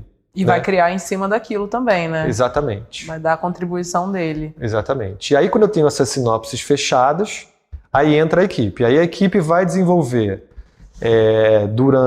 são 11 episódios, eu escrevo uma média de 2 episódios por mês. Então, são os 6 meses que eu tenho de equipe para escrever os 11 episódios, que a gente já tem uma sinopse de cada um deles. Então, é meio isso. E no piloto não mexe mais, o piloto já está pronto. Mexo. Tá. Mexo. À medida que você vai criando coisas nos episódios seguintes, que você vai entendendo que vão afetar a tua dramaturgia inicial, você ajusta. Tá. Eu ajusto bastante, assim. E aí a gente fica isso, bota uns 2 meses de piloto, 2 meses de sinopse, mais 6 meses de desenvolvimento, isso dá uns 10 meses. Uma temporada eu escrevo em 10 meses. Perfeito. E vocês têm alguma etapa de criação de universo ou não? Tá tudo dentro da sinopse também, assim como a biografia? Tá implícito ou vocês discutem juntos? Que lugar é esse? Como é que é esse ambiente? Eu acho que o universo também vem junto com o próprio diretor, né? Assim, tem uma parte de pesquisa, então, por exemplo, nos outros eu fui à reunião de condomínio, eu visitei os condomínios, eu sou carioca, então conheço bem a Barra da Tijuca, uma parte da minha família é da Barra da Tijuca, então também estou bebendo muito de uma fonte muito particular, de conhecimento prévio meu. Mas sob pressão, por exemplo, vocês foram no hospital, muito, já foi fazer uma pesquisa desse lugar, né? O Sob Pressão foi fundamental, a gente visitou inúmeros hospitais em todas as temporadas. Aí quando a série se estabeleceu um pouco, ali pela 3ª temporada, eu lembro que o nosso pesquisador, eu pedia para ele ir para a sala de espera de hospital. Porque quando você não é uma pessoa conhecida, e isso é ótimo, você começa a ouvir as histórias sem que a pessoa tenha um olhar de achar que está se aproveitando dela. E sala de espera de hospital é um lugar muito aflitivo, as pessoas estão muito vulneráveis, muito frágeis, né? Então, em algum lugar, elas estão querendo contar suas histórias. Então, você senta do lado de alguém, por que a senhora está aqui? Uhum. E ela vai e ela abre o coração. E eu não vou usar necessariamente essa história que ela está me contando, mas aquilo me dá uma faísca, me dá uma ideia, me dá um sentimento que eu acabo querendo traduzir no episódio. Então, assim, realmente, o Sob Pressão, ela houve a série teve uma pesquisa de universo muito importante. E a gente tinha esse pesquisador que estava em The House com a gente o tempo todo e que é fundamental para essa história. Você falou sobre 3 tramas por episódio, mais os ganchos, mas a gente sabe que os outros, por exemplo, tem muito mais tramas, né? Como é que vocês combinam aí essas tramas de todos, porque são milhares de personagens, né? É diferente do cinema, que você tem uma trama central e pouquíssimas subtramas ali, né? Você tem multitramas nas séries, então tem arcos ali completos de vários personagens, e você já estruturou isso na sinopse. Mas para colocar isso de fato nos roteiros, você tem algum outro processo de criação de arco de temporada? Os outros roteiristas colaboram também? Como é que é isso, assim? Depende um pouco de cada temporada. Assim, por exemplo, o formato me ajuda muito no desenho do arco da temporada. Então, o Sob Pressão, a gente tinha, como você falou, um procedural. O que é um procedural? É quando uma história é contada dentro de um episódio e ela se encerra em si mesma. No Sob Pressão, a gente tinha história A, B e C. Geralmente eram 3, 4 histórias. E na paralela você tinha o arco de transformação dos 2 protagonistas, Dr. Evandro e Doutora Carolina, que era o Júlio Andrade e a Marjorie este ano. Então você combinava as histórias do dia com as histórias desses protagonistas. Né? Que eram tramas serializadas, né? Serializadas, procedurais. Serializado os outros. As tramas dos médicos da Marjorie serializadas, eram serializadas, mas tinham as procedurais ali. Você tem razão, do conflito do dia. Então é uma série híbrida, né?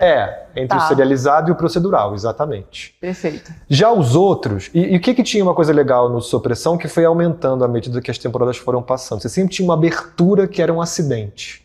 O acidente levava o personagem para dentro do hospital. O Andrusha Waddington, diretor da série, sempre dizia: cada vez que a ambulância se abre, um novo Brasil é apresentado para o público. Né? Então isso era muito claro para a gente. No caso dos outros, a gente criou um formato que ajudava nesse desenho da temporada. Os outros, ele sempre conta a perspectiva de um personagem naquele episódio. Então você tem um protagonismo, ele é multiprotagônico, né? Então no episódio 1 você conta a história da personagem da Cibele, que é a Adriana Esteves. No episódio 2 você conta a história da Mila, que é a personagem da Maeve. No episódio 3 você conta a história do Marcinho, que é o Antônio Haddad, filho da Adriana. Então a Luísa Lima, que é a nossa diretora artística, ela também criou um formato que colabora com a linguagem. Você sempre tem o primeiro plano de um personagem, com os outros escrito aqui, um flashback daquele personagem, que traz uma informação do passado que vai ser importante para o teu presente, e a terceira cena é onde o episódio começa. Lá no final do episódio, você volta para essa primeira cena e você vê a história toda de uma outra perspectiva. Quando a gente entendeu que esse era o formato da série, a gente passou a entender. Então o episódio 1 é sobre esse personagem, o episódio 2 é sobre esse personagem, o 3, o 4 e assim sucessivamente. Isso dito, a gente começou a brincar com o ponto de vista. O que um sabe, o que o outro não sabe, o que o outro não sabe. Os outros, eu brinco que ele é uma grande experimentação e poderia ter dado muito errado, porque a gente foi muito ousado e arriscou muito. Mas quando você arrisca com propósito, quando você arrisca com premissa, quando você arrisca com uma equipe comprometida, com uma direção que vai na mesma linha que você e com uma emissora que aposta no que a gente está fazendo, como foi a Globo e o Globoplay, a chance de funcionar é maior. Nem sempre a gente consegue atingir os objetivos, assim, eu não posso nem reclamar, assim, porque a gente tem um grau de aproveitamento bem grande. Mas eu nunca vou deixar de arriscar. Para mim é fundamental. Obedecer ao algoritmo eu acho muito chato, eu sou bem rebelde. Isso prova o sucesso de os outros, tá, gente? Então você tem um roteirista querido, favorito, que faz as escaletas. Ele sempre faz sozinho? Ou vocês discutem a escaleta na sala? Como é que funciona? E depois cada roteirista vai abrir as cenas? Como é que você divide essa etapa já do roteiro? Depende um pouco. São dois jeitos de fazer diferente. Essas duas séries tiveram, por terem formatos diferentes, tiveram maneiras de serem feitas diferentes. O Sob Pressão, eu tinha as sinopses dos 12 episódios e eu dava uma sinopse para cada roteirista. Então você, Malena, vai ficar com a sinopse e você vai fazer escaleta, pesquisa, você vai mostrar tudo pra gente. Então você, quando tinha uma primeira versão de escaleta, jogava na roda da sala de roteiro, todo mundo lia, todo mundo opinava, mas só você mexia na escaleta. E assim sucessivamente. Você tinha 3 roteiristas, cada um estava fazendo um episódio. A vantagem que você tem disso é a rapidez, porque você consegue desenvolver 3 roteiros ao mesmo tempo. E isso você dá para o roteirista mais tempo, né? Nos outros já é diferente. Nos outros eu faço uma escaleta, ou o Flávio, a partir de uma conversa prévia. Quando essa primeira versão de escaleta está pronta, você apresenta ela para a equipe.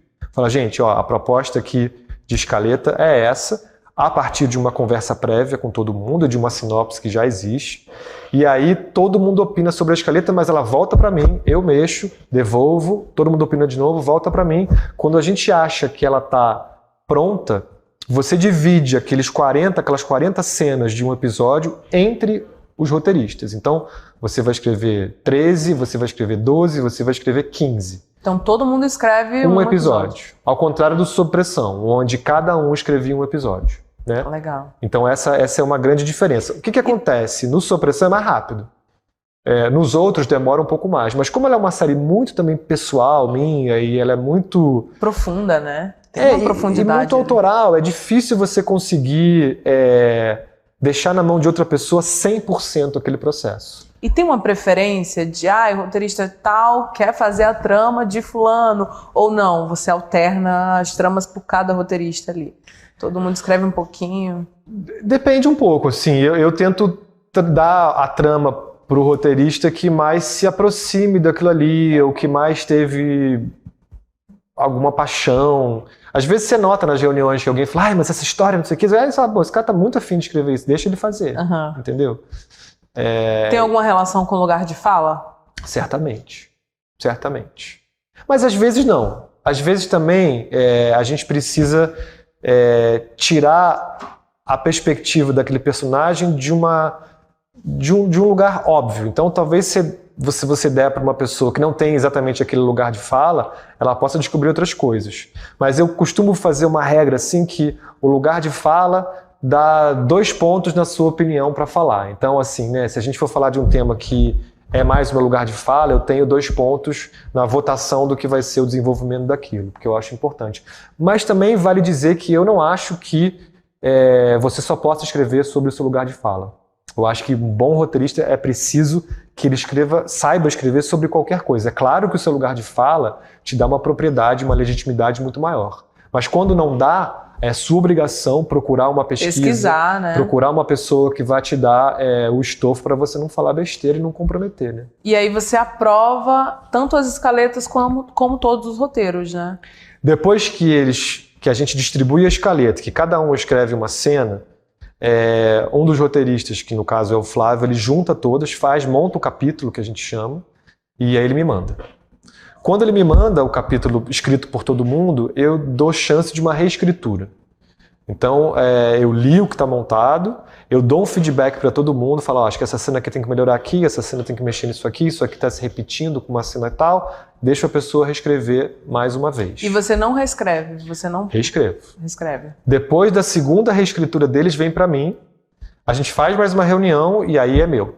Então você fecha um terceiro tratamento, é isso? Exatamente. No segundo, né? Eu fecho o terceiro tratamento, mas eu recebo no segundo e fecho o 1. Tá. Aí eu mexo bastante, quando precisa, depende um pouco. Porque a função desse roteirista-chefe, redator final, é dar unidade. Porque muitas vezes você está escrevendo uma cena e bota uma informação que a pessoa que está escrevendo a cena anterior ou a posterior também repetiu aquela informação e eu, como tenho a visão do todo, preciso escolher. Vou dar essa informação nessa cena ou nessa? E aí eu faço essa redação final, que eles leem, comentam, e aí a gente entrega. É um processo bem organizado, assim, no meu caso. Ele é bem... Quantos tratamentos, assim, você já alcançou no máximo, assim? Uns 4. 4? Eu acho que 4 tratamentos, as 2 versões dos roteiristas, a redação final, e depois uma versão que contempla direção, produção, elenco, umas 4 versões. Como é que o streaming participa disso? Os diretores e as equipes de produtores, eles interferem nesse processo? Eles acompanham a sala de roteiro? Como é que funciona isso? Eles acompanham as entregas, né? Assim, o que acontece? Quando você tem um roteiro que eu entrego, né, tá pronto. A gente considera pronto aqui no roteiro. Aí eu mando primeiro para o diretor, né? No caso, sob pressão para o Andrucha e a Mini Kert, e no caso dos outros para a Luísa Lima. Aí, antes de eu mandar para o canal, eu preciso ouvir os diretores, porque são eles que vão fazer, né? Aqueles que vão filmar aquilo. Eles opinam, alguma coisa eu mexo, eles, de acordo comigo, fechei o roteiro, mando para o canal. O canal também tem um tempo, acho que 3 ou 4 semanas, para me dar os notes. E aí eu recebo um parecer, né? Que são pessoas que estão ali, que fazem parte da junta criativa do canal e dão notes, falando de uma cena, de um personagem, e a gente recebe. Eu só mexo com relação a esses notes quando eu termino tudo. Porque é difícil você mexer num note sem saber onde você vai chegar. Então eu vou recebendo esses pareceres e esses notes. Às vezes é muito difícil, porque... né, você está fazendo outro episódio ali também, né? E é a primeira crítica, né? Eu já fui parecerista durante muito tempo, então eu sei o que é esse trabalho. E ele é muito importante. Eu adoro receber parecer, mas eu, como autor, tenho que filtrar o que é uma opinião precisa de alguém que está cuidando da dramaturgia e o que é uma opinião de fã. E às vezes, muitas vezes, as pessoas que leem os meus roteiros são fãs dos projetos e às vezes se frustram com algumas decisões que eu tomo. Esse personagem não faria isso. Esse personagem não faria isso na sua opinião, que adora essa série e adora esse personagem. Eu, como autor, preciso matar esse personagem, desculpa. Porque para a série tem um movimento. Eu lembro que quando eu... Dá um spoiler Como daqui. É que fica essa briga? Quem decide? Eu. Você dá o ponto final. Claro. Conta. Sem dúvida. Não, porque assim, o autor tem que ter uma certa liberdade. É claro, por exemplo, eu jamais poderia ter matado a doutora Carolina e o doutor Evandro. Né? Sim. E se eu quisesse fazer isso, talvez o canal tivesse que se meter, olha, porque aí, claro, isso interfere na longevidade. Se o personagem morre... Mas o Vando pode morrer. Mas o Vando, os outros, eu já sabia desde o começo que ele ia morrer.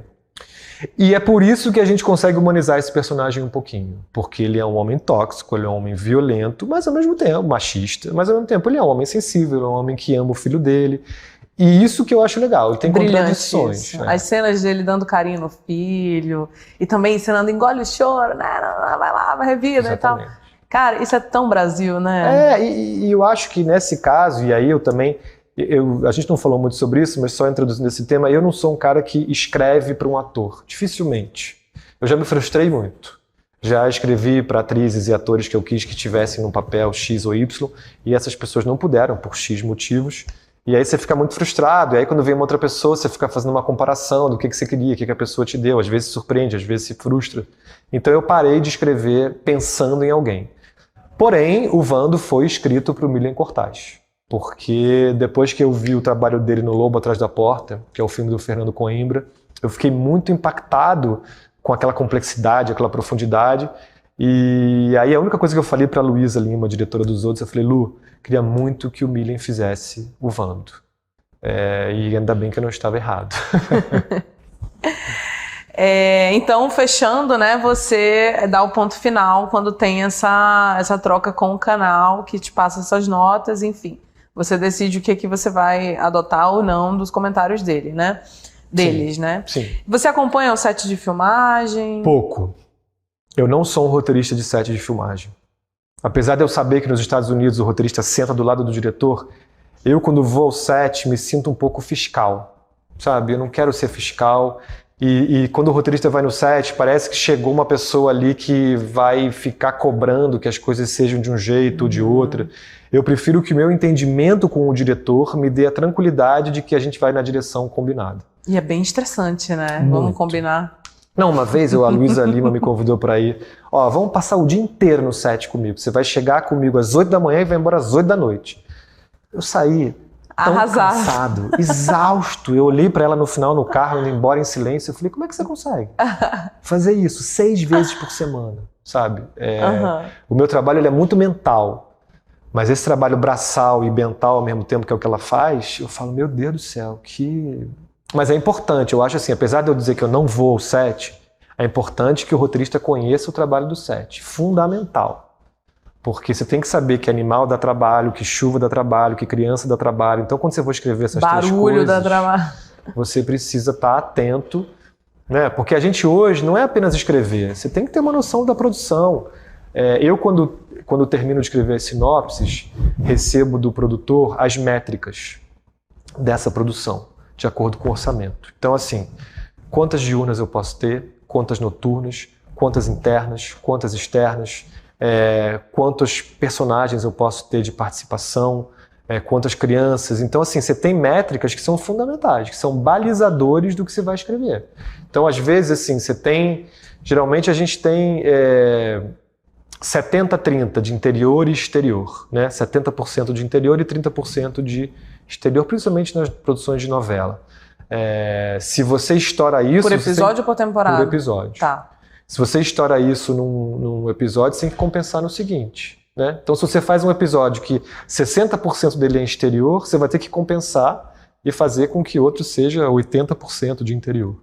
E o Product Placement? Você já fez anúncios, enfim?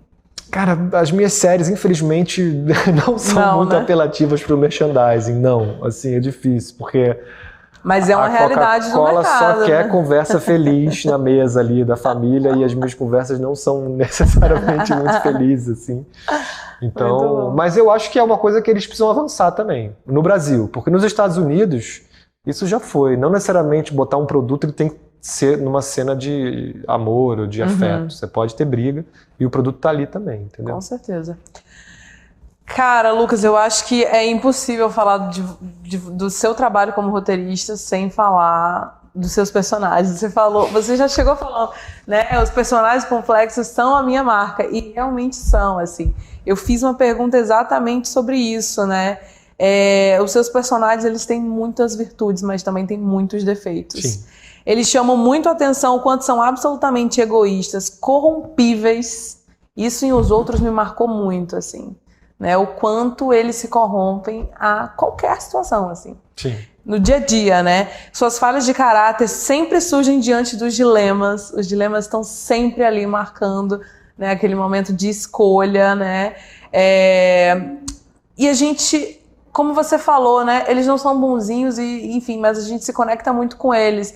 Eu acho que a gente tem muita empatia por eles. O Vando, ele é perfeito nisso, assim, né? Sim. A Síndica também é perfeita. Sem falar nos atores que são, nossa senhora, primordiais em Os Outros, Sim. no Sob Pressão, mas enfim, a gente vê que tem uma criação muito forte de personagens. Sim. E personagens são complexos, né? Até quando você pensa que existe o mocinho na história, ele não é um mocinho, ele tem alguma falha de caráter ali. Como é que você pensa nisso? Assim, você analisa muito o ser humano, você falou que faz análise 3 vezes por semana, você tem muito conhecimento de psicologia, porque assim, Sim. é analisar muito profundamente o ser humano, né? Como é que é isso, assim, pra você? Eu acho que é uma combinação de coisas, assim. Primeiro, preciso falar da minha vida pessoal um pouquinho, assim. Eu não tive uma linha de vida muito reta. A minha trajetória de vida ela é muito curvilínea, digamos assim, né? Eu tive alguns traumas, eu perdi meu pai muito cedo, eu me separei da minha mãe muito cedo, fui morar com tio, fui morar com tia. Eu fui ali meio que encontrando essa noção de família nos lugares onde eu conseguia me ancorar, e eu acho que isso criou um olhar bastante crítico sobre a composição social, né? E eu rapidamente fui entendendo que tudo era uma questão de interesse, que estar certo ou estar errado era menos o caminho e mais,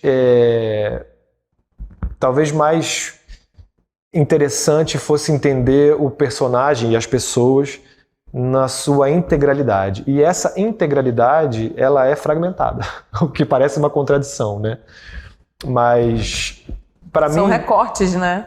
Exato. E aí quando você pensa, por exemplo, nos outros, e eu te digo que a nossa premissa é o que acontece quando todo mundo tem razão, então em algum lugar todo mundo acha que tem razão. Quais são as razões desses personagens? Então se você parar para pensar na Cibele, a Cibele é uma mulher que vai defender o filho acima de qualquer questão. Quem é a Dona Lúcia? É uma mulher, a síndica interpretada pela Drica Moraes. É uma mulher que era da Zona Sul carioca, que perdeu seu patrimônio, que foi morar num condomínio na Barra da Tijuca, que o marido está preso e tudo que ela quer é tirar o marido da cadeia, né?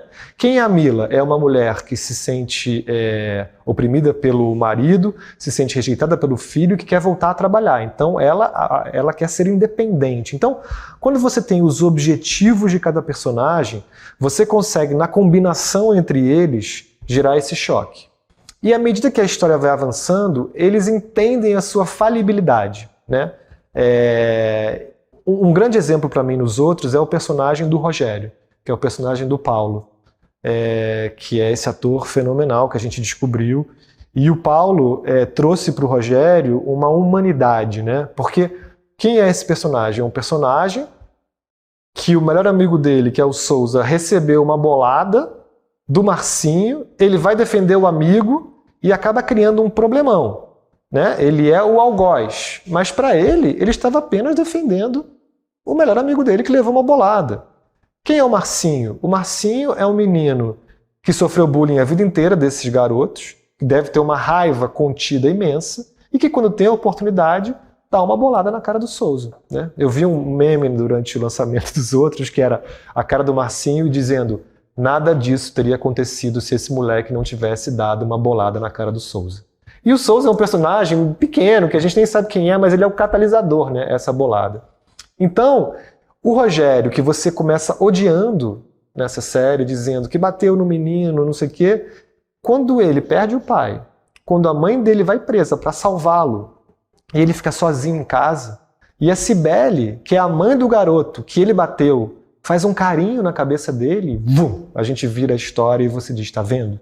Eu tive conclusões precipitadas. A mesma coisa com o Sérgio, que é o personagem do Eduardo Sterblit. No começo da história, ele está oferecendo ajuda para uma vizinha. Será que você não devia se defender desse cara? Ele não vai ficar preso muito tempo, ele vai voltar para o condomínio, vai ameaçar o seu filho. Você está achando que ele é uma pessoa que vai proteger o Marcinho, né? Vai ajudar a proteger o Marcinho.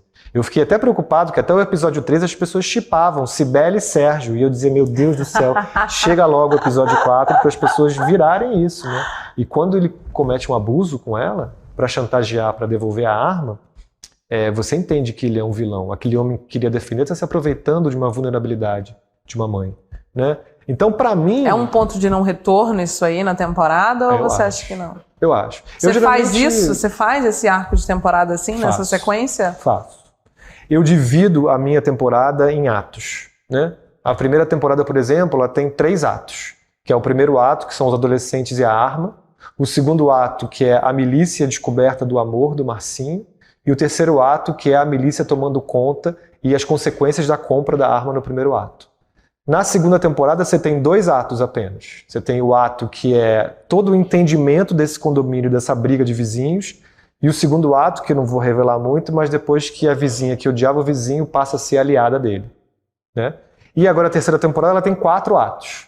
Então eu sempre divido em ato, porque é uma maneira de eu entender que existem pequenos arcos dentro do grande arco, e ajudam a gente a fazer os movimentos da história. Mas eu faço uma régua bem clara, assim, eu sou bem estruturalista. Flash forward e flashback são amigos ou inimigos da série? Não, são amigos. Super eu acho amigos. que o flashback ele é um recurso muito importante e que ajudou a gente a dar camadas nos outros, por exemplo, né? Agora a gente expande um pouquinho na segunda temporada porque eu gosto de criar regra para desobedecer também, né? Eu sou bem rebelde, assim, porque eu gosto de surpreender o público. Se eu acho que tudo entrou num lugar de conforto, por exemplo, a segunda temporada se passa em outro condomínio. E isso talvez assuste um pouco as pessoas, né? Mas é como eu te falei, eu prefiro arriscar do que manter a segurança, né? Então, na primeira temporada, você tinha um grupo de vizinhos, você tinha um condomínio. O mais fácil, entre aspas, seria eu ter continuado no mesmo condomínio, pegar outros vizinhos de outros blocos, mas eu resolvi fazer um salto. E essa premissa do todo mundo achar que tem razão, o que acontece se você vai para um outro condomínio, que agora é de classe alta, que agora são pessoas religiosas, uma pessoa religiosa, que é a personagem da Letícia Colin, que faz a Raquel, que agora ganha um vizinho miliciano, que é o Eduardo Sterblit, e um condomínio nobre e rico. Como é que essas pessoas, né, lidam com a indisposição de ter ao lado alguém que você não quer? É um pouco sobre isso. A segunda temporada também a gente aposta muito no gênero. Eu diria que ao contrário da primeira, que é muito realista, assim, ou hiperrealista, na segunda temporada é uma série de terror, é uma série de suspense, é uma série de medo, né? Não é uma série violenta. Eu também fiz isso pensando um pouco nessa ideia de que algumas pessoas que não gostaram, não se sentiram à vontade vendo os outros por causa da violência. Então eu rebaixei bastante esse grau de violência muito aflitivo para uma mãe, né? As pessoas que não gostaram ou que viram e não consegui ver, porque agora na segunda temporada a gente muda um pouco isso. Assim, a violência é de outro lugar, ela é muito mais psicológica. No tom, talvez. É uma série de suspense, vocês vão ver. A segunda temporada é um tipo... Gente, que mudança, hein? É uma grande mudança, assim. Tô inseguro, mas tô confiante. E o voice-over? Você fala muito do voice-over no seu livro, você entrevista no cinema, ele era uma questão, né? Muito. Na série ainda é uma questão? Você acha que vale usar o voice-over? Tô mordendo a minha língua, Malena. Eu vou fazer uma série com voice-over, a próxima. Gente, eu amo voice-over. Eu acho que o voice-over, assim como o flashback e o flash-forward, são recursos. Uhum. E quando você usa o seu recurso a favor da sua história, tá tudo certo. Quem faz off maravilhoso? O Jorge Furtado. Jorge Furtado faz offs incríveis, assim. E eu acho que o off... Até vou repetir uma coisa que eu já ouvi, que não é tão original minha, mas o off, ele é bom quando a narrativa não depende dele. Quando a história se conta sozinha, e se você tira o off, ela continua sendo contada, só que se você põe o off, ela ganha uma camada. Euphoria, né? Faz Exatamente. Isso perfeitamente. E depois eu descobri que o Euphoria original, a Rue, tá morta. E ela conta aquela história toda de um lugar, como o Desperate Housewives também, que tinha personagem que morria e contava a história. Eu tô querendo Coisa que a gente já viu muito na literatura, né? Muito. Que a televisão tá se apropriando aí. Memórias Póstumas. Exato. É um Brás livro Cubas, sobre, né, uma pessoa que está morta. Com certeza. Então eu acho que sempre que o recurso é bem utilizado e que ele é utilizado a favor da premissa da história, eu sou a favor. O problema é quando ele é uma muleta, né? Que é o que geralmente acontece. A história não funcionou direito, bota uma voz em off e funciona, né? O Divino Amor, que é o filme do Gabriel Mascaro, que eu fiz, a gente escreveu todo esse filme sem ter voz em off. E o filme estava ali eu gostava, mas ele estava esbarrando em muitas questões. No momento que a gente criou uma voz em off, que era do filho dessa fundamentalista religiosa que ia nascer, e ele conta a história, que é uma criança contando a história, vum, você ganha uma camada muito potente, né? Então eu aprendi a não ter preconceito com a voz em off, com o tempo. Os elementos narrativos, eles também passam por essa transição, né? Eles exatamente. caem de moda, entram em moda, caem de moda, enfim. Totalmente. E a gente está nessa fase de transição também do audiovisual, em que os formatos estão mudando também, exatamente, né? E é natural que a gente também mude aí o modo de uso desses elementos. Sim.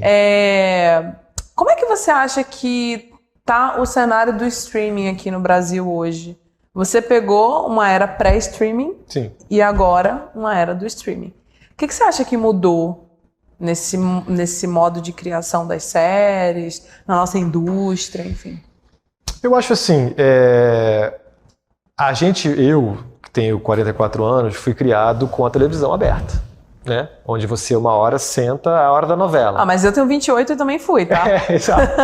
Mas que é muito forte no Brasil essa relação da TV aberta. A gente estava... eu lembro que tinha um professor aqui na PUC, não lembro o nome dele, que era um holandês maravilhoso, que tinha escrito um livro sobre a televisão e a sociedade do trabalho, né? Que a gente aprendeu, a gente foi educado a televisão a se adaptar aos horários que a gente chegava do trabalho às 6h30, aí ia fazer o jantar, novela das 7. Aí parava para ver o jornal, a gente jantava depois do jornal. Então tinha uma relação entre o mundo do trabalho e a grade da televisão. Isso com o streaming a gente sabe que acabou, né? A gente assiste no celular, no computador, na televisão. Então já não tem mais essa obrigatoriedade de sentar. No processo criativo você acha que mudou alguma coisa? Fazer uma série que vai ser consumida em uma sentada no sofá, 3, 4 episódios de vez, é muito diferente de um Sob Pressão, que cada dia tem um conflito diferente. Sim. E que provavelmente a pessoa vai ligar a TV, ou enfim, vai ver quando tá passando. Cara, eu posso estar errado, mas eu acho que não, sabia? Porque eu continuo lidando... Por exemplo, é o que eu falo, os 3 primeiros minutos são essenciais. Antes, na televisão aberta, os 3 primeiros minutos de um episódio eram essenciais, porque quando acabava a novela, as pessoas desligam a televisão e vão dormir. Então a curva de audiência caía. No streaming, a mesma coisa, só que com outros objetivos. Você precisa que a pessoa passe dos 3 minutos para ela não desligar de canal. Então, assim, se você vê, por exemplo, qual é um grande índice muito importante que os streamings usam de medição de audiência? O nível, a porcentagem de tempo que você ficou no primeiro episódio. A porcentagem de completude de uma série. Quantas pessoas viram do primeiro ao último episódio, né? Mas, ao mesmo tempo, eu estou sempre falando de conflito, estou sempre falando de personagem, estou sempre falando de estrutura. Eu acho que as ferramentas são as mesmas. E os objetivos das ferramentas são sempre vincular a história com o público. Eu acho que isso não muda de nenhuma maneira, sabe? É claro que eu entendi, por exemplo, que o serializado funciona melhor no streaming que o episódico, que o procedural. Porque o procedural, a pessoa vê e não precisa ver mais. Na televisão aberta isso é ótimo. Porque não depende de você ter visto da semana passada para ver dessa semana, né? E no serializado, sim. Então o serializado funciona muito bem no streaming e o procedural funciona muito bem na televisão aberta. Mas isso não significa que não funcione bem na outra janela. Funciona, é só uma questão de adaptação. Assim. Sex and the City nunca fez tanto sucesso quanto agora, né? Exatamente. Tá aí para provar que a gente se engana o tempo todo. Assim. Exatamente. E o Lucas, domingo, 3 da tarde, 7 horas da noite, assiste o quê? O que você gosta de consumir? Ler também? Eu leio. Eu tô numa fase que eu tô lendo muito mais do que eu tô assistindo séries e filmes, sabe? Adoro, mas eu acho que eu já assisti tanto que eu tenho bebido bastante na literatura. Mas vamos lá, das séries, para mim, séries que formaram meu caráter de público e também de autor. The Wire é uma série que eu acho espetacular. A série da minha vida que eu falo, trágica, 6 Feet Under, que é 7 Palmos. O Soprano, para mim, inspirou muito os outros de alguma maneira. Eu acho que são séries fundamentais. Mais recentemente, eu gosto muito do Big Little Lies. Eu gosto muito do Barry, que é uma série muito livre, muito Barry. Louca, muito, né, com frescor, assim. Mas eu tenho encontrado na literatura uma liberdade que às vezes o audiovisual não me dá. Então eu acabei de ler, eu gosto muito da autoficção. Então eu li da Joan Didion, que é O Ano do Pensamento Mágico, que eu acho uma autoficção brilhante. Eu li O Triste Não É o Certo a Palavra, do Gabriel Abreu, sobre a mãe dele, O Que é Meu, do José Bortolucci. E claro, os clássicos, Dostoiévski continua estando ali, vou sempre lá nos Irmãos Karamazov, vou sempre... Agora estou lendo de novo a Virginia Woolf. Então, assim, eu gosto muito dos clássicos e dos contemporâneos ao mesmo tempo, assim. Mas a literatura tem me dado... E até porque eu acho, aí muito pessoalmente, assim, não aguento mais tela. Não aguento mais tela. A gente tá meio saturado de tela, não tá? Cara, eu acho que um dia eu vou ter um descolamento de retina, de tanto que eu fico no celular, no computador, na televisão. Então, o papel, e eu gosto muito do Kindle também, mas o papel... Isso aqui, sentar, ler, marcar, eu tenho feito muito isso. Assim, é o meu exercício de não ficar o tempo todo vendo uma tela. E você sabe que isso é real? Tá tendo uma alta do teatro de novo, porque as pessoas estão se cansando. Reunião online, home office, tá cansativo mesmo. Assim, né? Eu acho que a gente tem que olhar, porque tem potenciais dramaturgias acontecendo nesses outros espaços e que a gente precisa também... beber nessa fonte, né? Totalmente. E para fechar... Só uma coisa, a gente falou um pouco sobre essa coisa do online. Por outro lado, o online trouxe essa certa aversão às telas, mas ela facilitou muita coisa. Então, assim, eu trabalhei com gente do Rio Grande do Sul, do Rio Grande do Norte, do Centro-Oeste, de São Paulo, do Rio, e era uma coisa que a gente não tinha essa possibilidade de trazer todo mundo para uma sala de roteiro, sabe? E agora o online, por mais que não seja o ideal, permite com que esses outros olhares participem também dessa descentralização. Existem roteiristas brilhantes no Brasil inteiro. Eu, por exemplo, eu sou baiana, eu sou de Ilhéus, eu vim fazer faculdade de cinema aqui porque não existia a menor chance de eu viver disso no lugar onde eu morava, assim. Então, eu acho que muitos roteiristas hoje têm essa chance de poder trabalhar da sua própria casa, na sua própria cultura, com a sua família, sem ter que estar no Rio ou em São Paulo, que é um momento, assim, extraordinário, eu acho, que no nosso mercado. E outra coisa que você falou do streaming que eu acho legal a gente falar sobre o mercado hoje é assim, os streamings chegaram ali 2016, 17, 18, a pandemia criou uma bolha, né? A gente ficou trancado 2 anos em casa e a gente consumiu muito, né? E isso fez com que as curvas dos streams fossem muito ascendentes. Chegou um ponto em que, claro, a gente jamais, é muito difícil a gente manter aqueles níveis de audiência porque estava todo mundo trancado em casa. Então hoje tem uma curva um pouco descendente e uma curva um pouco condescendente com a coisa do algoritmo de temos que fazer algo que traga conforto, que é o que eu estava falando, né? Traga conforto para o público. Eu acho que a gente precisa encontrar um meio termo entre dialogar com esse algoritmo, mas ao mesmo tempo inovar. É o que eu falo da visão além do alcance. Tem que ter um pouquinho isso, tem que arriscar. Os outros foi um risco, os outros 2 é um risco, os outros 3 que a gente vai para o campo é outro risco. Eu prefiro arriscar e eventualmente não atender uma expectativa do que ficar obedecendo alguma coisa e me transformar em alguém que obedeça apenas, assim. Eu acho que a gente precisa ser mais propositivo. E os streamers precisam ouvir um pouco mais essas vozes propositivas, né? E o que você acha que caracteriza um bom roteirista?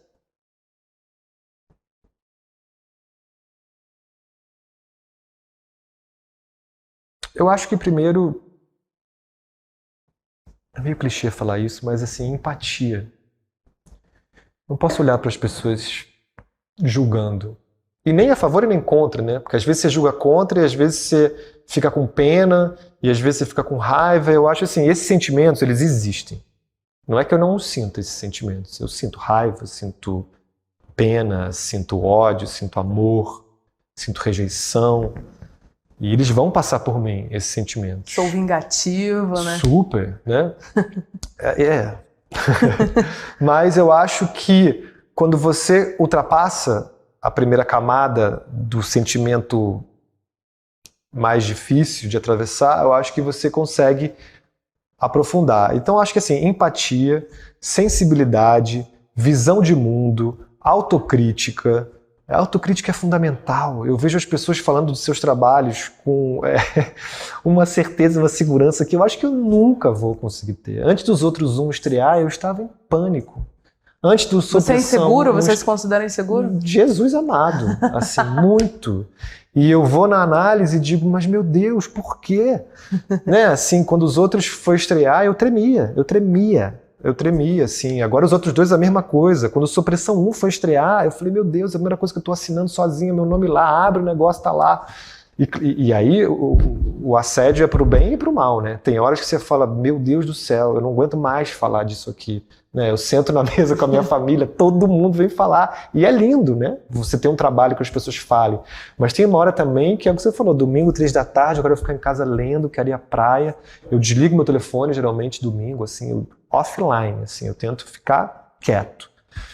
Mas é lindo esse reconhecimento, é lindo que as pessoas que tenham provocado tanta reação. Eu fiquei muito impressionado, assim, os outros, assim, eu nunca imaginei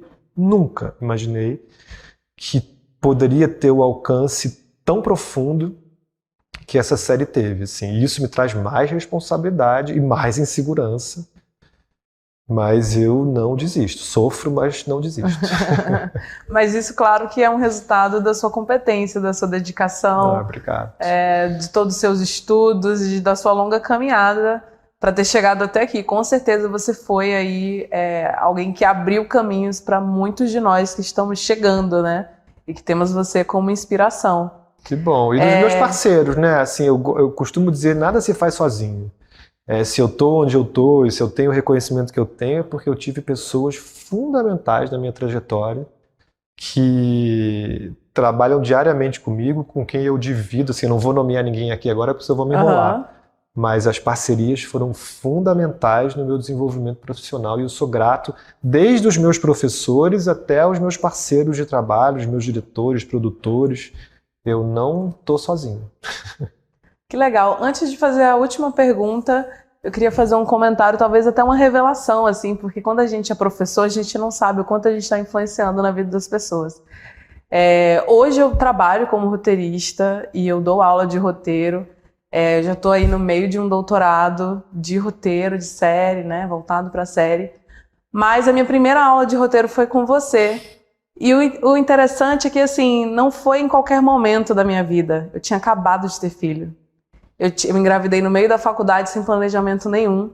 Então a minha vida estava uma verdadeira avalanche. Eu já estava praticamente desistindo de tudo, porque eu não me identificava com nada. E aí, quando eu tive a primeira aula com você, você falou de Aristóteles e aquela coisa, eu falei, caraca, mas eu amo escrever, será que eu vou conseguir usar isso dentro do cinema? Eu não via onde isso se encaixava, assim. E parecia que as peças estavam ali se encaixando de fato. E o seu amor por aquilo me fez me identificar de fato, né? Gente, é isso, sabe? Agora eu me encontrei, assim, eu te agradeço muito, porque foi num momento que, cara, eu poderia ter desistido, eu poderia não ter feito nada. Hoje eu não só me sustento dentro dessa profissão, como eu sustento a minha família, como eu tive um outro filho. Eu realmente estou emocionada de falar isso. Eu também.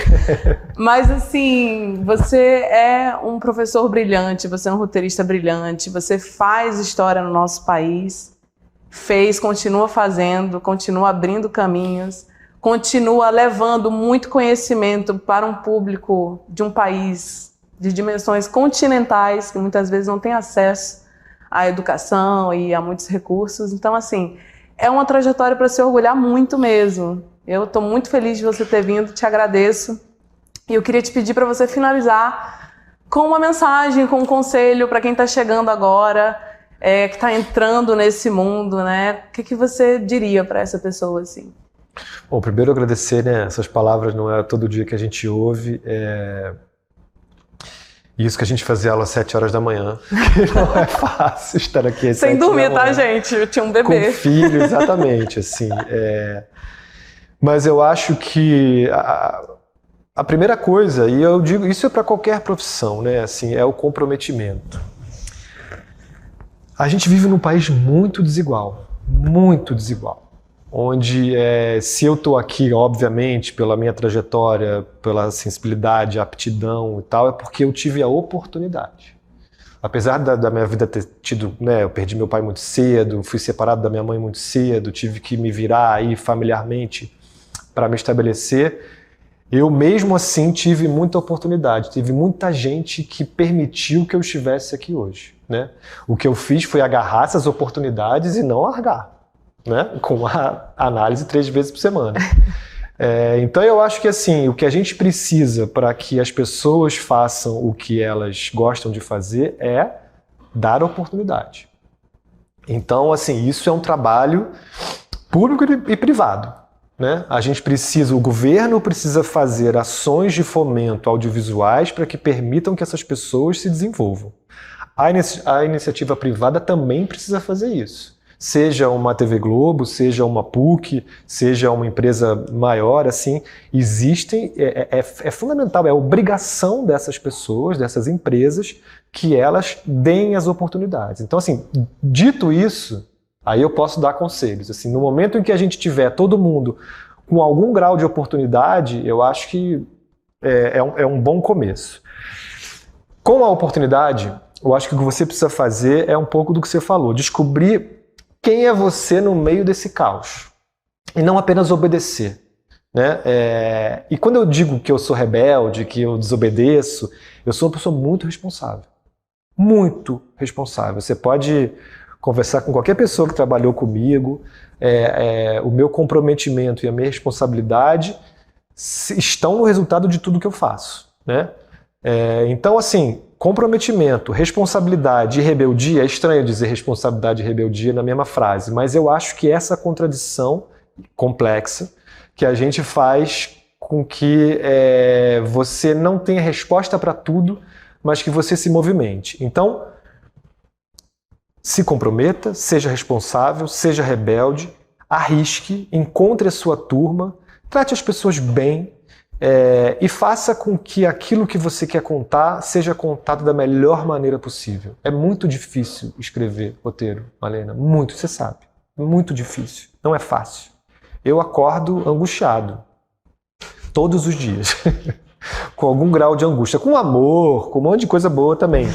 Mas essa angústia, conversa sozinho no chuveiro. Essa angústia que a gente tem, ela é motora. Ela é motora. Eu preciso de angústia para poder existir. E angústia não é sofrimento, é diferente. Angústia é algo que eu não sei nomear, mas que faz com que eu todo dia esteja lá e acorde. Propulsora, né? Então, assim, seja o seu maior crítico, mas também seja o seu maior parceiro. Eu acho que é por aí. E conquiste as oportunidades e exija a sua oportunidade. Eu acho que é muito importante.